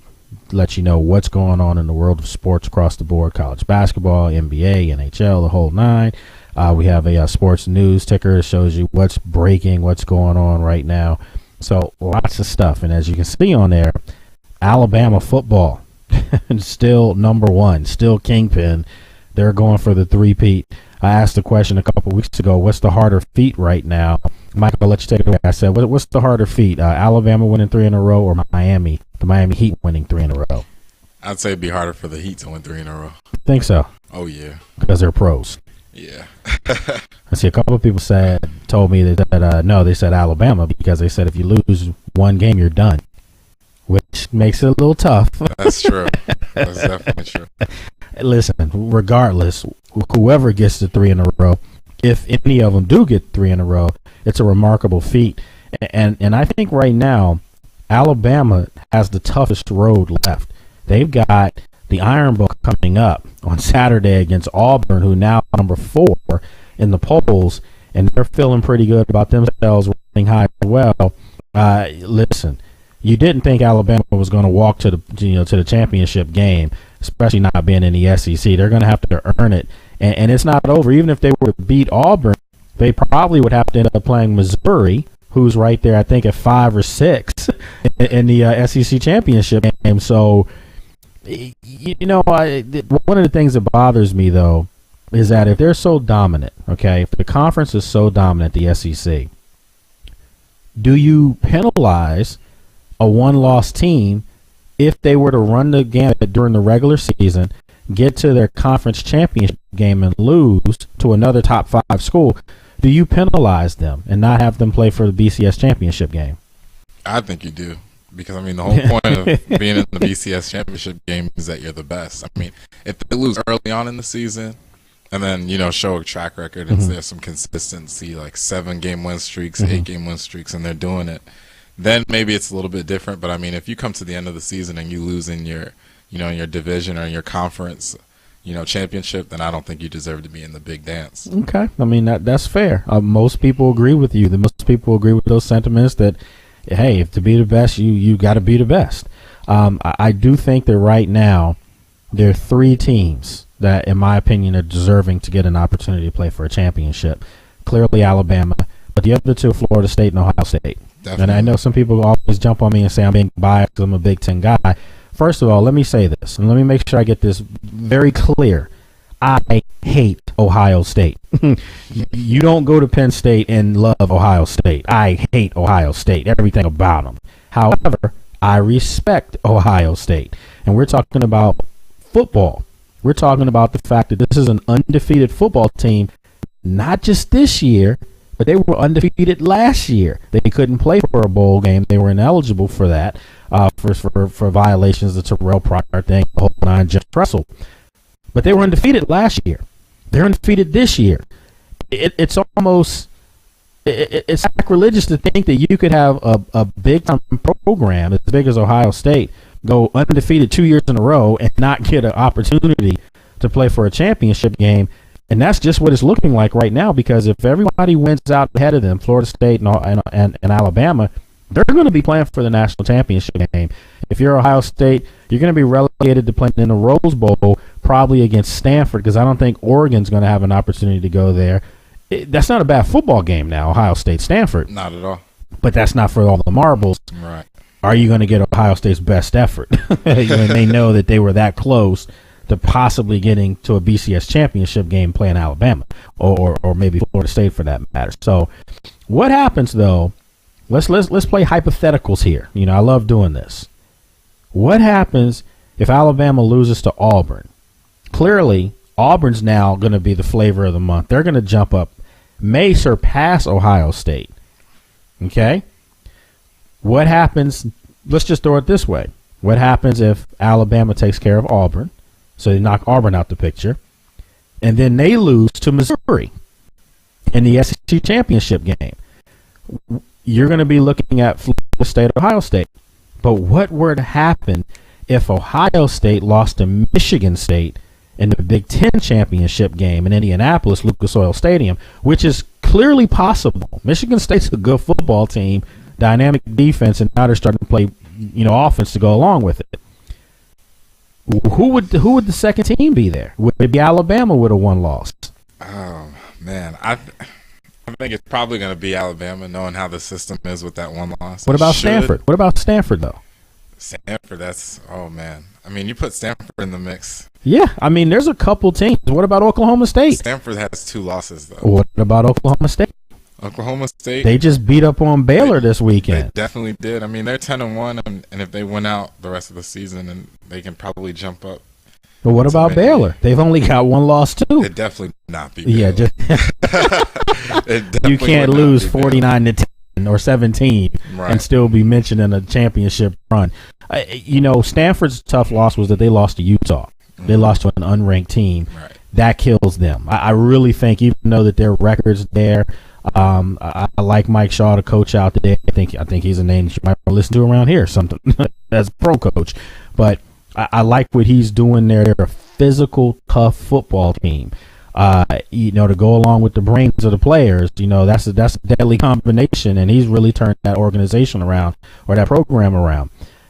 There's so many teams, Mike, that I think are worthy to have an opportunity to play for something major here.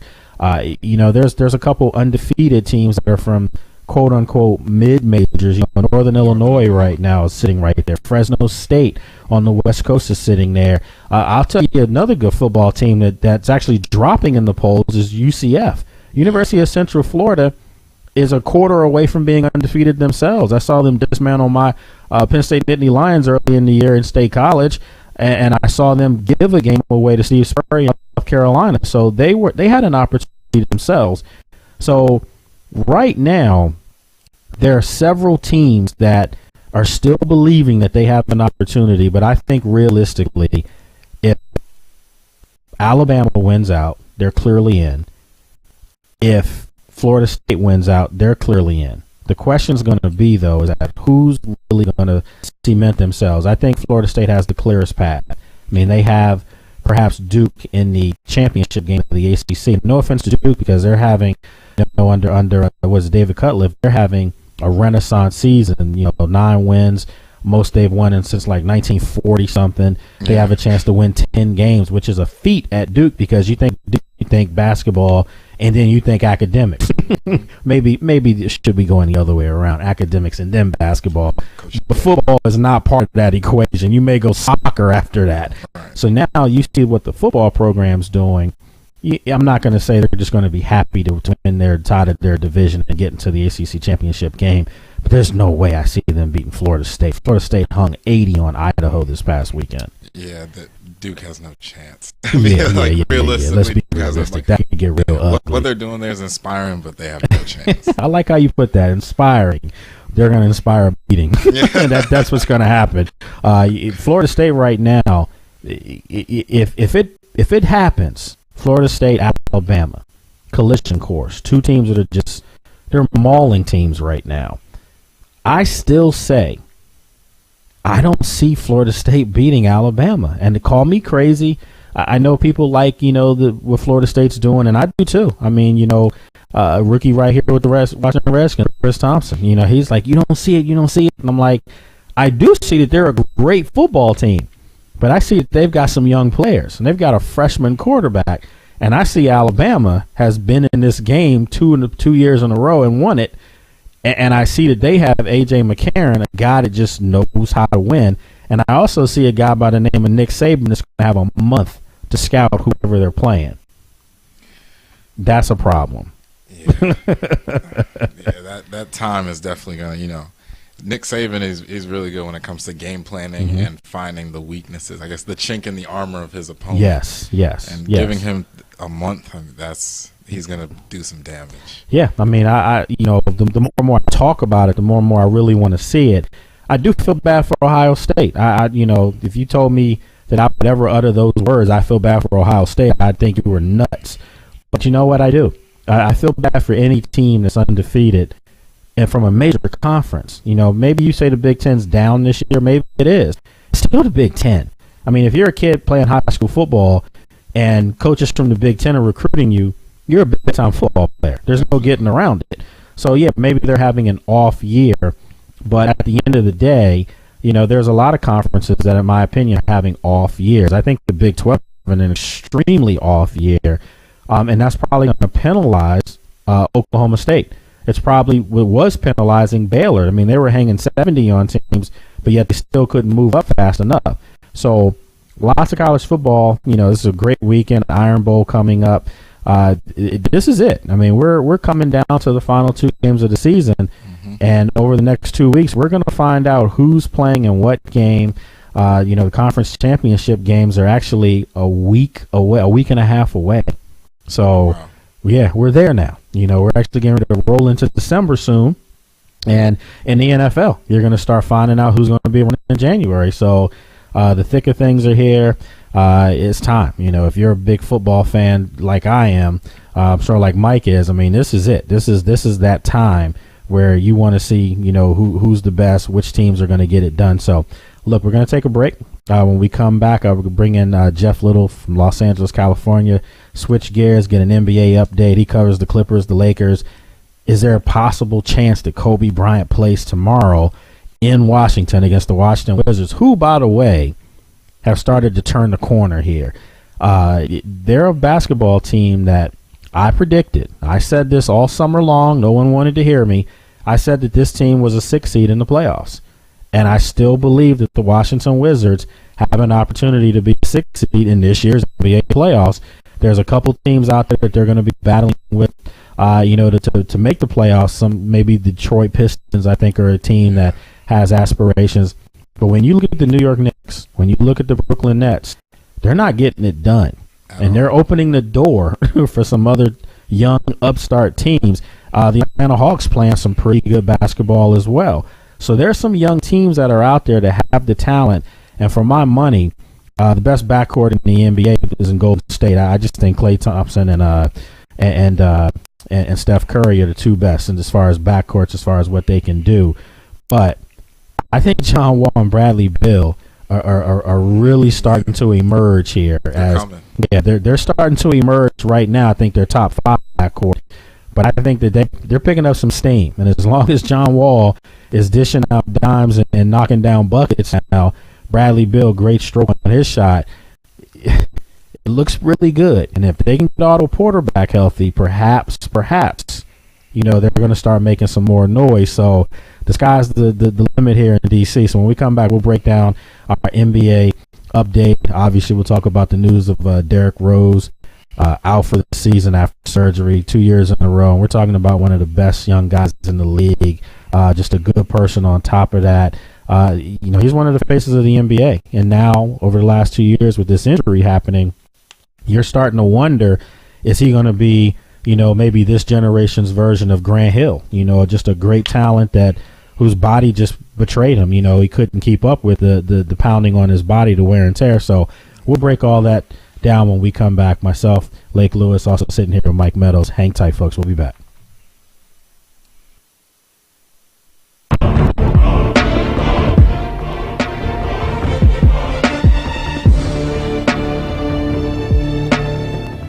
Car owners, does your vehicle have less than 120,000 miles on it?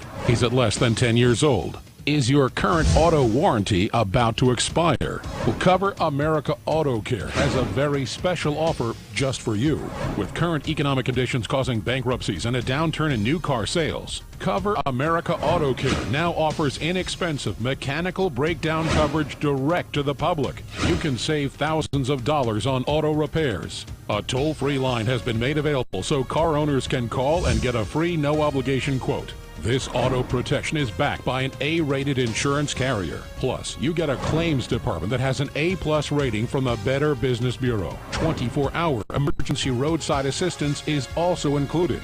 You will be amazed at how much you can save on future car repair bills. So call for your free, no-obligation quote now. Do not wait. Get covered today and rest easy tonight. This is not a workout. This is a revolution. This is shake weight for men, and it's going to kick your butt. That's it. In just 6 minutes. Guaranteed. Ordinary weights isolate one muscle in one direction, but shake weight harnesses the power of dynamic inertia to totally redefine strength training. As you shake, the weights at each end fire and recoil rapidly. This piston-like motion sends a shockwave of energy that forces your muscles to contract as many as 240 times a minute. So you build definition, size, and strength fast. And now this technological breakthrough in strength training can be yours for just $29.95. Shake weight is science fact, not fiction. A leading biomechanics research center proved that 6 minutes with the shake weight burns as much muscle energy as 42 with a standard dumbbell. You get ripped, defined, and stronger, fast, guaranteed. Call and order now, and we'll also send you this 6-minute upper body workout DVD.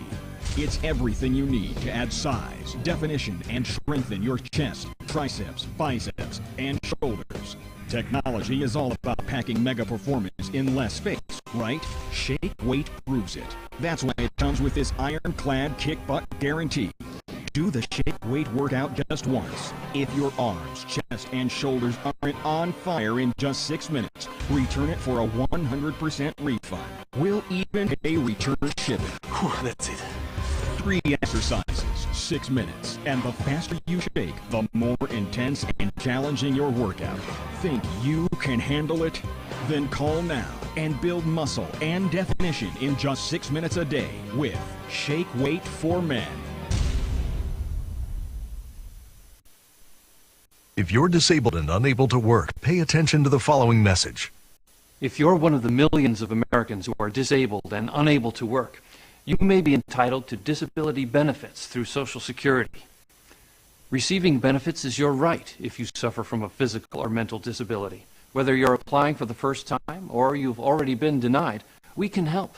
You'll be matched up with an advocate who will evaluate your situation, handle your application, deal with Social Security for you, and handle all appeals. Best of all, there's no fee until you receive your benefits.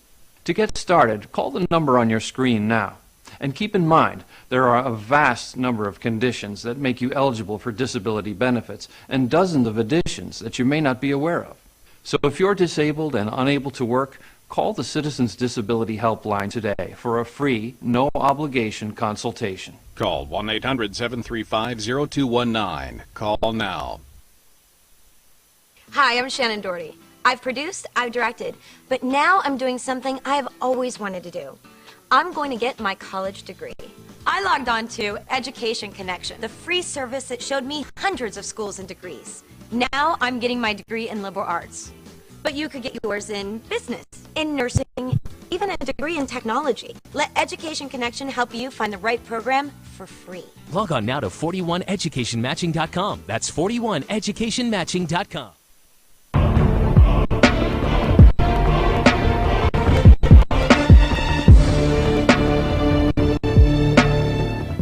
Car owners, does your vehicle have less than 120,000 miles on it? Is it less than 10 years old? Is your current auto warranty about to expire? Well, Cover America Auto Care has a very special offer just for you. With current economic conditions causing bankruptcies and a downturn in new car sales, Cover America Auto Care now offers inexpensive mechanical breakdown coverage direct to the public. You can save thousands of dollars on auto repairs. A toll-free line has been made available so car owners can call and get a free no-obligation quote. This auto protection is backed by an A-rated insurance carrier. Plus, you get a claims department that has an A-plus rating from the Better Business Bureau. 24-hour emergency roadside assistance is also included. You will be amazed at how much you can save on future car repair bills. So call for your free, no-obligation quote now. Do not wait. Get covered today and rest easy tonight. This is not a workout. This is a revolution. This is Shake Weight for Men, and it's going to kick your butt. That's it. In just 6 minutes. Guaranteed. Ordinary weights isolate one muscle in one direction, but Shake Weight harnesses the power of dynamic inertia to totally redefine strength training. As you shake, the weights at each end fire. All right, folks, welcome back. Thanks for the little delay we had there. Here, myself, Lake Lewis, and we had Lloyd Vance come on, did a great job breaking down the NFL. Shortly, we're going to have Jeff Little live from Los Angeles, California, joining us. Right now, I definitely want to switch gears to talk about the NBA. You know, obviously, Derrick Rose out for the year, and it's a sickening thought, you know, think that this guy just 2 years ago was coming off, or 3 years ago was coming off being the youngest MVP in the history of the game. Not something Jordan did, Kobe did, or LeBron James for that matter. And the sad part about this is taking nothing away from LeBron James. You know, he's the best player in the game today. But I think when Derrick Rose got hurt, it solidified LeBron James being the best player in the game, because those two guys would have been going back and forth as far as having to play each other playoffs every year. Chicago and Miami, they would have had to have gone through each other's path every chance that they got. And with Derrick Rose going down, it opened up the floodgates for the Miami Heat, in my opinion. There was really no one to challenge them in the East. Maybe this year it'll flip to, Indiana. I think Paul George, Roy Hibbert, and those guys in Indiana really feel like they have an opportunity to challenge Miami toe-to-toe this year. We'll find that out. But getting back to Derrick Rose, it's a loss for the league. It's a loss for fans of the NBA, especially a loss big time for the people of Chicago, because you're talking about a hometown kid that, came back there, resurrected the organization to get back to the lofty heights that they used to have. Michael Jordan, Scottie Pippen, those guys, were on the court. It's a sad day. It really is. And the fact that he's going to be out for the year, the flip side of it is at 25 years old, he's still a young guy. We're not talking about a guy that's having these surgeries in the later part of his career. He still has a lot of basketball left in him. But now, do you put him in the same category now as the Russell Westbrooks of the world? Where would you say, Mike, as far as putting him there with Russell Westbrook and some of these other great young guys in the backcourt? Is he there now? I mean, I say you still put him in there just off of what he can do when he's healthy. Mm-hmm. I mean, granted, things happen, and with ACL tearing, I believe his left knee, and now the meniscus tear. I mean, it's hard. I think physically he could probably get back to the Derrick Rose of old, but the thing is, will he be able to get over the mental hurdle, to be able to get back to playing on that Russell Westbrook kind of level? The other question that I ask is, there were people that were calling him soft last year. I had people calling in, I had people saying it to me all the time. I get soft. You watching that team get beat down by Miami, and Luol Deng was hurt, Kirk Heinrich was hurt, but yet they were still making effort to play. We're talking about a guy that blew his knee out, the whole thing. So I didn't think he was soft. I think he made a very conscious decision that, listen, if I'm a franchise player, I need to come back and be a franchise-type caliber player. I can't just be okay. Well, as you said, he could have had a minor surgery here, which would have enabled him to come back, stitch it up in there and come back and play, and in a couple of weeks. But the risk of it was that thing could rip open again, and then you may have long-term effects. So do you agree with his decision, first of all, to shut it down for the whole year and have the proper, and I say proper because I do think that this was the right decision? I agree. I mean, it's better to be careful, or I guess not careful, but do what's best long-term for yourself as a player. And then I guess also the franchise. You are the franchise player currently, and it's in your interest as well as the franchise's interest to get the most years out of you as a player. And obviously that's what he's trying to put himself in position for. Yeah, I mean, I don't think it was a hard decision. I think obviously as a competitor, he wants to be on the court with his teammates, and he was playing decent basketball. You could still see there was some rust there naturally, but I think the flip side of this is when he had the surgery on the knee, as far as the ACL and MCL, people were curious to see if he could come back and be as explosive as he was. Well, he proved that he could, because he was doing it this year. So I think that the silver lining in all of this is that a meniscus is not the same as it's nothing like. He'll be fine, folks. Trust me. But I think that everyone saw that he came back from the horrific knee injury, back from that. So I think now looking forward, it shouldn't be an issue of how's the knee holding up. He would have had more time to let that leg heal on itself, and then the meniscus will be fine. And I think people have to remember Russell Westbrook had a slight tear of his meniscus. Just to put this in perspective, he missed all of the playoffs, and they won their first round, so they got to the second round, which was over a week span, but he missed all of the season. So that just goes to show you, if he had a slight tear, Derrick Rose has a full tear. So put that in perspective. 4 months. Some people said, oh, maybe he could have come back in April, May if they were to make the playoffs, maybe June. Nah. Shut him down. Let him get himself together, and then hopefully, he can come back as the player we all know. Yeah, definitely. And I think also, he come back and play?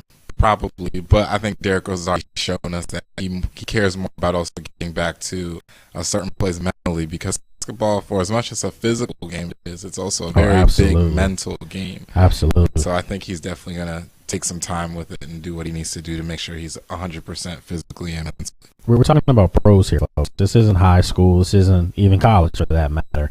We're talking about pros. This is the best of the best. And guys have egos. Let's face it. Guys want to make sure that when they come back and they lay some sneakers up, that they're able to compete.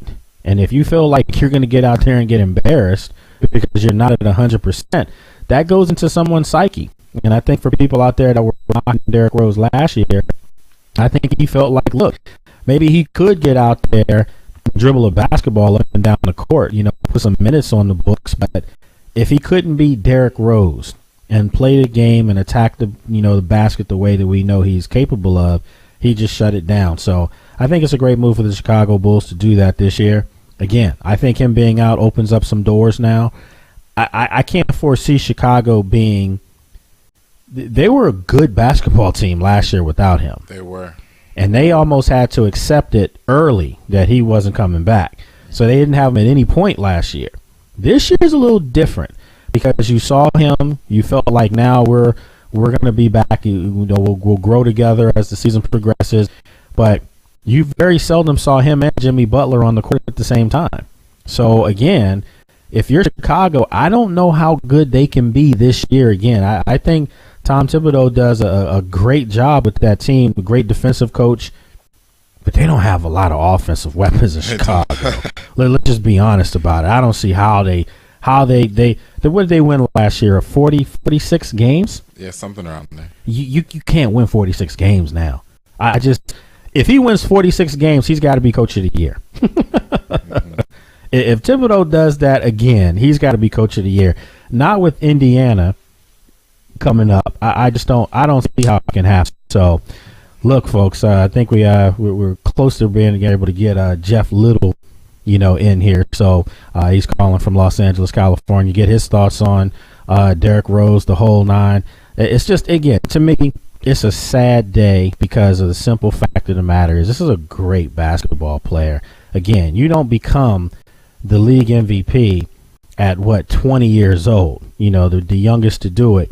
You just don't get that done if you're not a great basketball player, if you're not a great talent. So for my money, again, I'm hurt by it because Derrick Rose was one of my favorite players in the NBA, bar none. I'm a big LeBron fan, but he was one of my favorite players.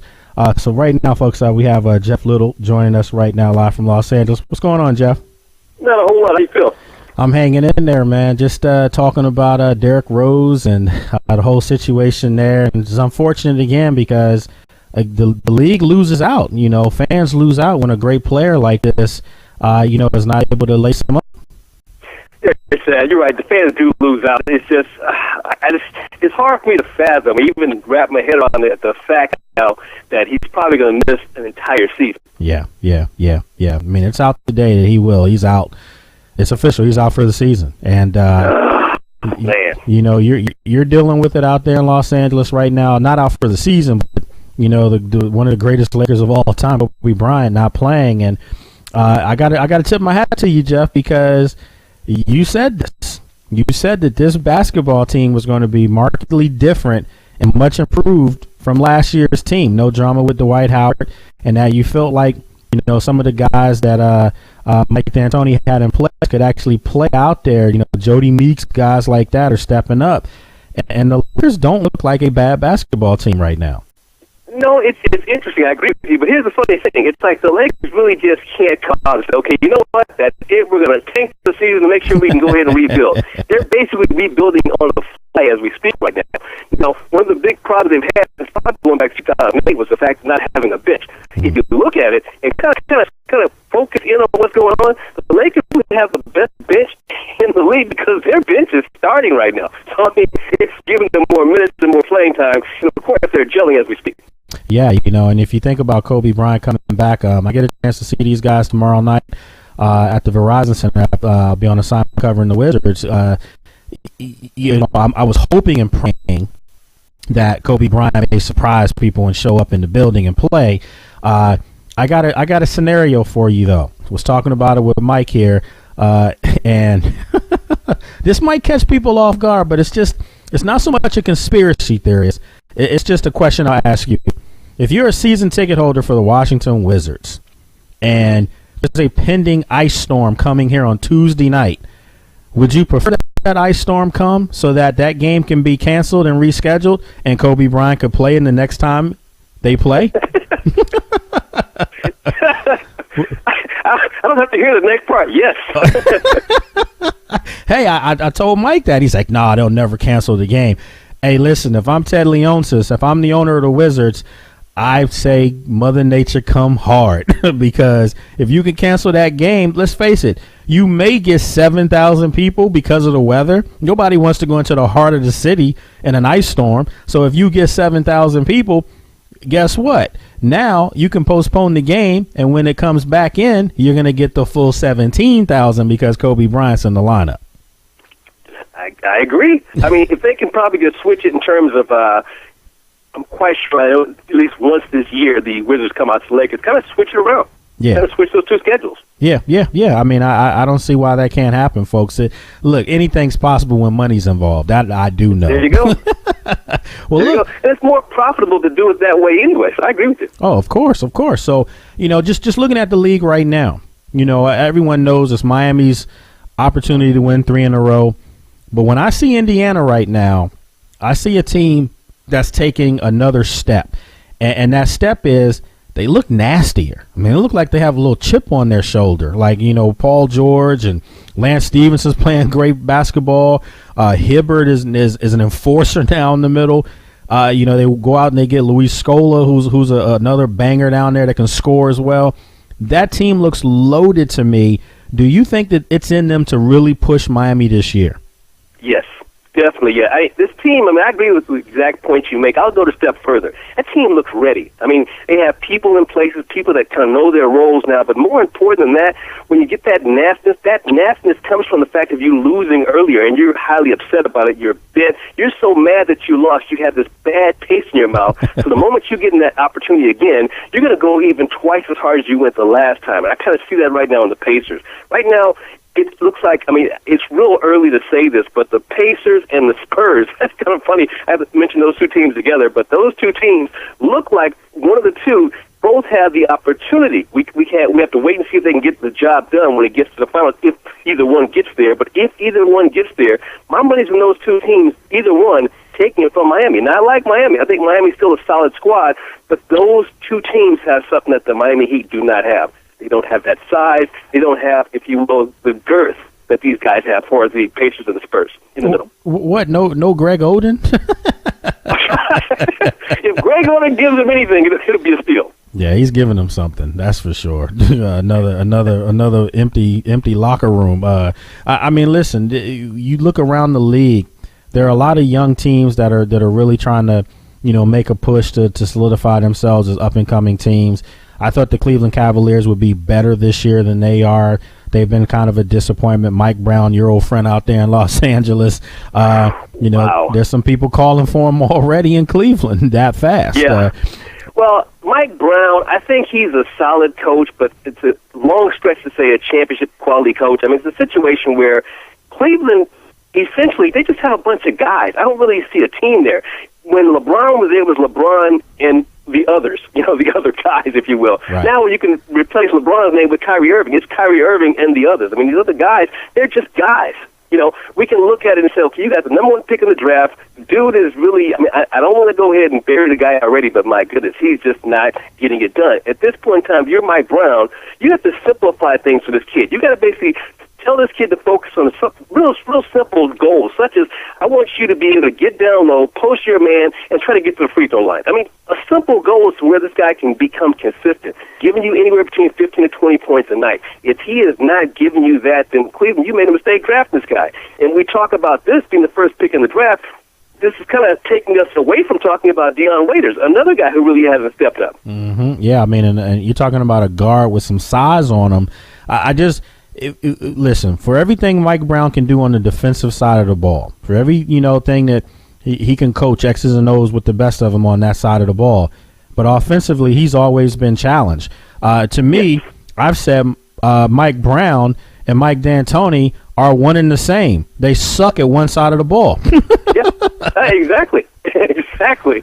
And it's funny that, we can see it, and if you wonder in the back of your mind, if we can all see this, why is it these two guys are being hard-headed, not changing their ways? Yeah, I mean, because they've been enabled with jobs. That's the bottom line. If you don't have a job, you look at yourself. But if somebody wants you back, and let's be honest here, no offense, not to bury the guy, but nobody wanted the Cleveland job. Mike Brown got the job by default. Nobody wants to go to Cleveland. No offense to the good people of Cleveland, but it's not the most sought after town to live in or play ball. Ask LeBron. That's why he's in South Beach doing nice posters for Samsung, commercials for Samsung. I actually love those. I really do. Oh man, I love them. I think they make them look great as well. And it might make me get a Note 3 soon. But you're thinking about it, I tell you that. Yeah, you know. But yeah, you look around the league and San Antonio clearly right there. Greg Popovich. I've said this before. People think I'm nuts. But if you took away Jordan and Kobe and Shaq from Phil and Scottie Pippen from Phil, could he have done the same type of coaching job Greg Popovich does with San Antonio? That's a tough one. Hard to say. I'm gonna go out on a limb and say yes if they buy into the system. Yeah. Well, their personalities. Phil does a good job of that. Yeah. Now, even though he's had some pretty much stacked teams, if you buy into the system, you'll do very well. I mean, the thing is, what was funny to me, I had a friend of mine from Chicago, and when Phil Jackson took over the Bulls, this friend of mine, knowing how much of a sports nut I was at the time, he sends me a few tapes, about at least 4 tapes. That's why I said tapes. I could be dating myself. But he sent me some videotapes of CBA games that Phil Jackson coached. And the funny thing is, no big-name star players, but you had a group of guys running the system to perfection. The guys were highly proficient. Well, he changed pretty the much game. Scoring-wise, defensive-wise, rebounding-wise. Every game that team played when he was in the CBA coaching those teams, very competitive. So that kind of blew me away. But it was his way of showing me what the Bulls were getting as a head coach. He was high on the guy. I was like, well, I don't know much about him. So he sent me the tapes. I kind of watched the tapes myself. I said, okay, I like what I see. Of course, it's history what he's done. But if guys can buy into the system, you never know what can happen. I think in talking about a Phil Jackson and a Greg Popovich, I think that's the one thing the NBA is missing right now. I mean, obviously Popovich is still there, but we know he's at the later days of his coaching career in San Antonio, and that team is somewhat, when you think of the age that they have on the team. But if you look at the NBA right now, I think the NBA has some star power with some of the young players. Let's face it, the point guard position has been a renaissance over the last 2 years. That's where a lot of your superstars are forming at. But I think when you look at the coaching tree, I'm not so sure anymore. Obviously, Doug Carl's still in the game. A lot of people were thinking that maybe Rick Carlisle was that next great coach. And Dallas right now, they stink. I mean, so yeah, pretty much, yeah. It's so you see, there's some things that Rick Carlisle does well, but I wouldn't put him in. I put him in the category of being a good coach. Mm-hmm. Definitely not great. Right. So now you see guys like Brian Shaw in Denver. You have Jason Kidd now in Brooklyn. There's another wave of young guys that used to play now that are coaching.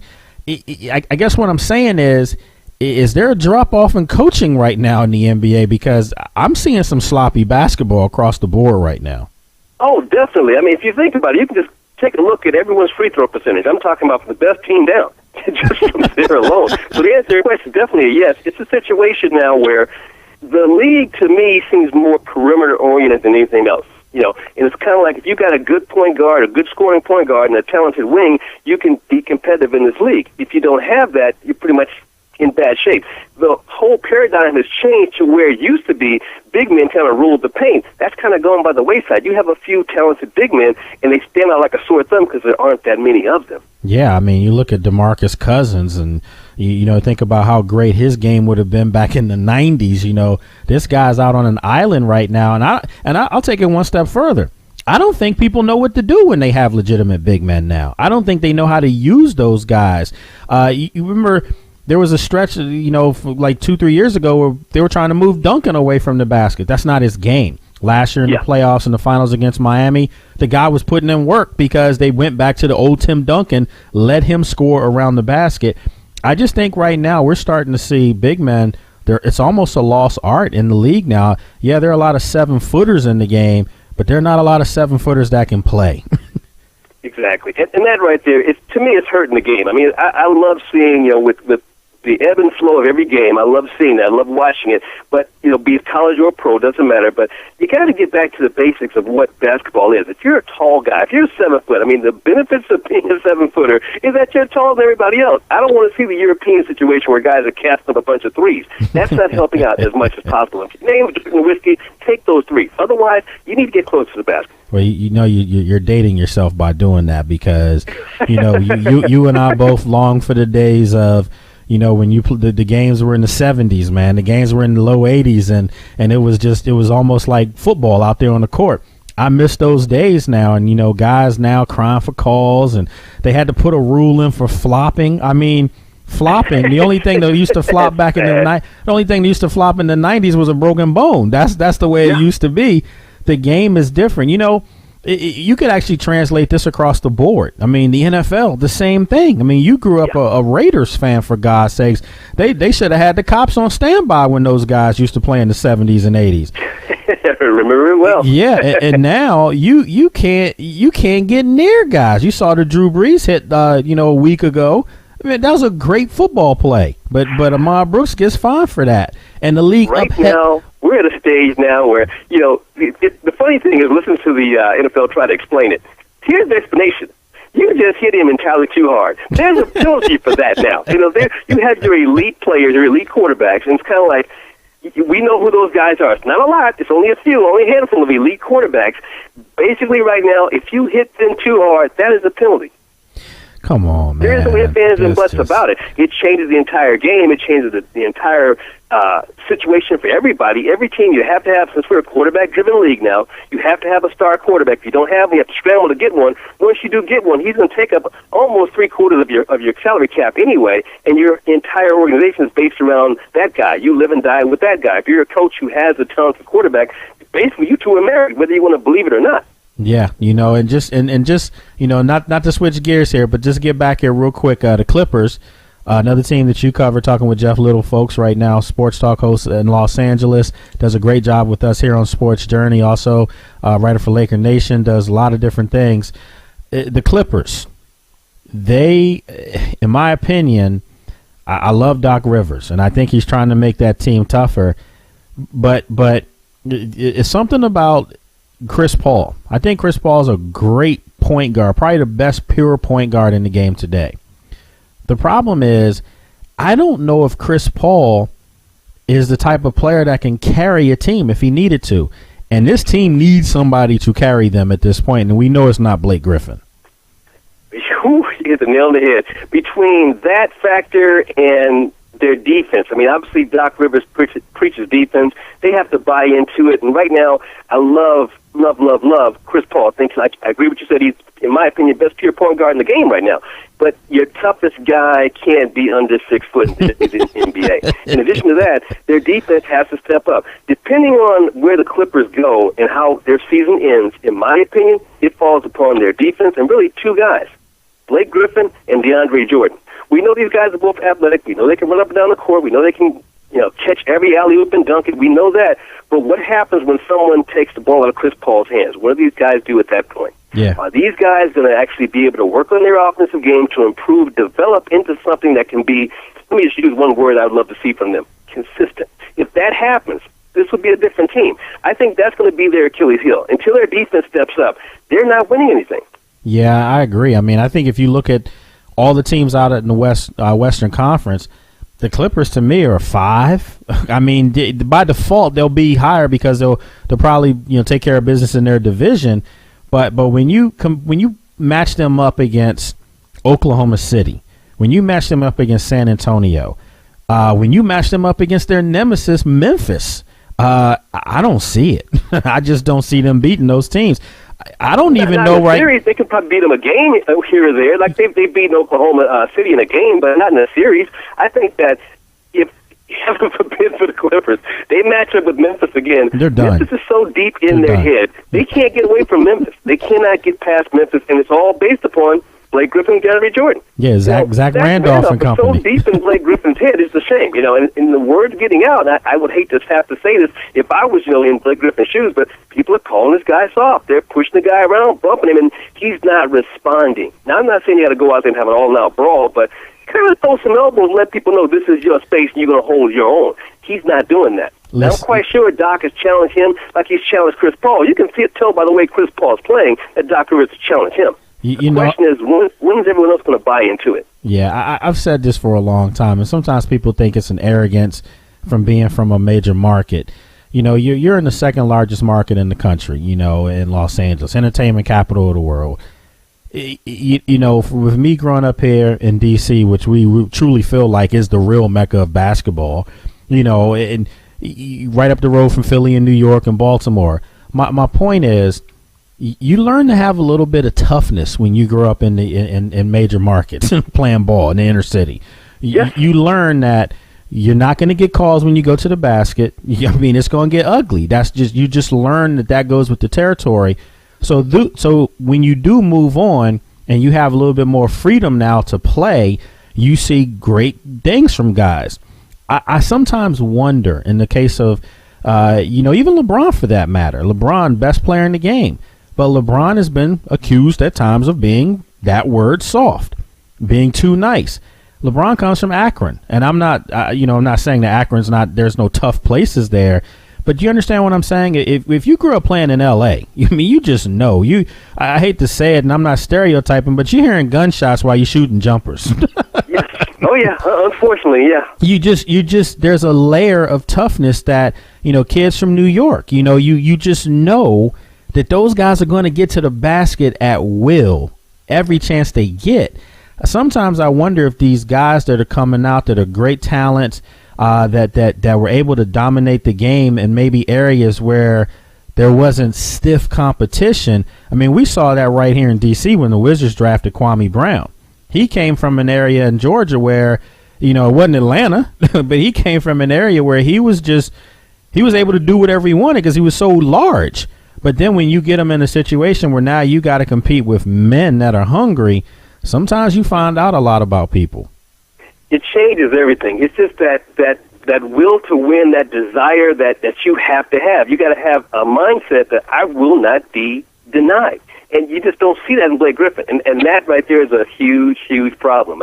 He's their quote-unquote most marketable star. But the thing is until that happens, and usually when you talk about LeBron, he got glossed with that soft label for a while. LeBron, when he realized, okay, I need to get off the perimeter, get in the post, start putting in some work. The moment LeBron did that, he became almost unguardable. Well, it was the moment when he got his headband knocked off.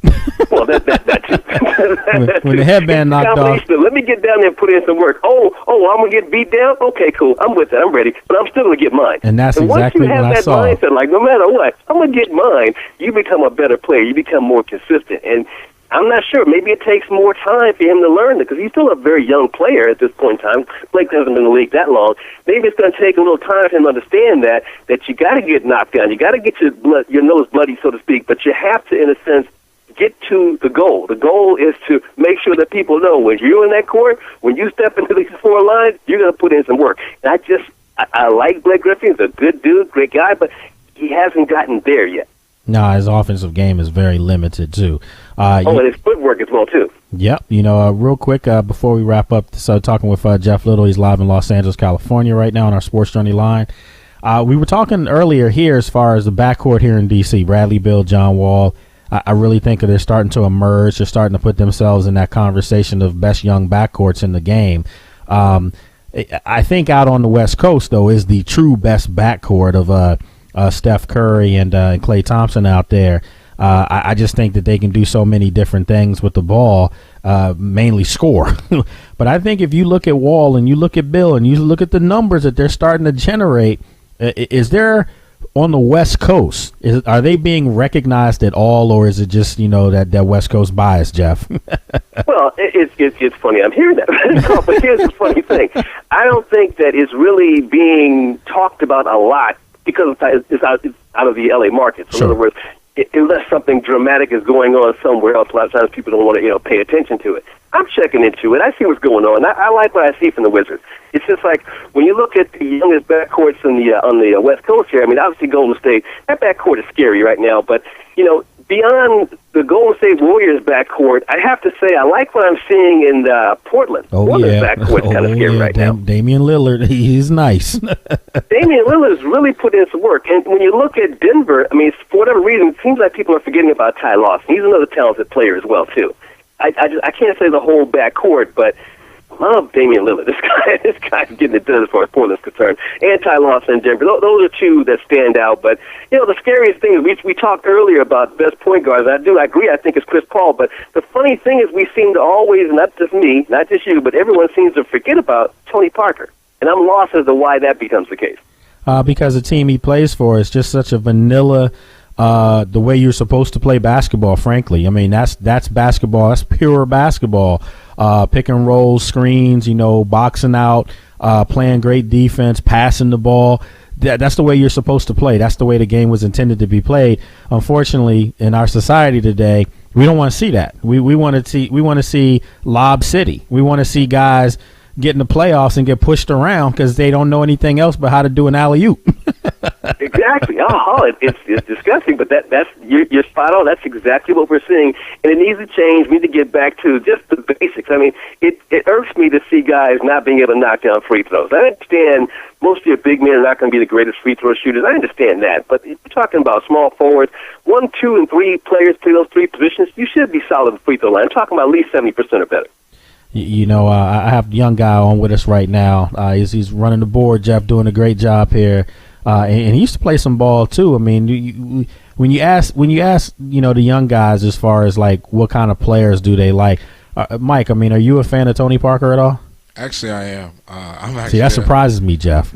I'm an old school kind of guy though. Tony Parker's game, he doesn't come to the court with the kind of flash that a healthy Derrick Rose or Russell Westbrook or even Chris Paul in the way he's kind of a maestro on the court, but he's fundamentally sound through and through. I mean, you can't beat that. Okay, all right. He delivers. But watch this, Jeff. Would you take Russell Westbrook over him though? Probably not. Oh wow. Yeah. Wow. I'm not really a fan of Westbrook. I mean, I like him. I think he's a good player, but you got to remember Jeff's in L.A. now. You got to be careful. But I know Russell Westbrook. But Russell's my dude. I got nothing but love for this guy. I'll tell you one crazy story. I'll go with that story. That's different. I'll tell you that story differently. But when you look at Russell Westbrook, talented player. I think that the funny thing is when you look at Oklahoma City, I said it before, I'll say it again. Their biggest problem, their biggest mistake is the lack of having James Harden on their roster. Absolutely. If they still had James Harden on their roster, that'd be a team that probably could actually be in the Western Conference Finals and probably representing the West in the NBA Finals for years to come if they would have kept this guy. Yeah, I agree. I'm gonna go one further. How about if you kept James Harden and Jeff Green, for that matter, and never? Oh, scary! Scary. I mean, you're talking about 4 guys that are interchangeable that you could not. I mean, you could rotate them around at different points. There would be nothing you could do with them. I just think that they missed their window of opportunity. I mean, I love Kevin Durant and Russell Westbrook, exciting young players that work hard. That really approach the game the right way, but until they figure out the middle, Kendrick Perkins obviously wasn't the answer, and I think Serge Ibaka, for everything that he can do, he needs somebody else with him down there. So, that's going to be something that plays itself out. But Jeff, we got to get ready to wrap this up, man. You're going to be firing it up next Monday, back on here, Sports Journey in video, in HD video. So you got to make sure you got the shave going on. Oh, I'm looking forward to it. I'm ready. Lots of stuff to talk about. Hey, real quick, we were breaking down the BCS.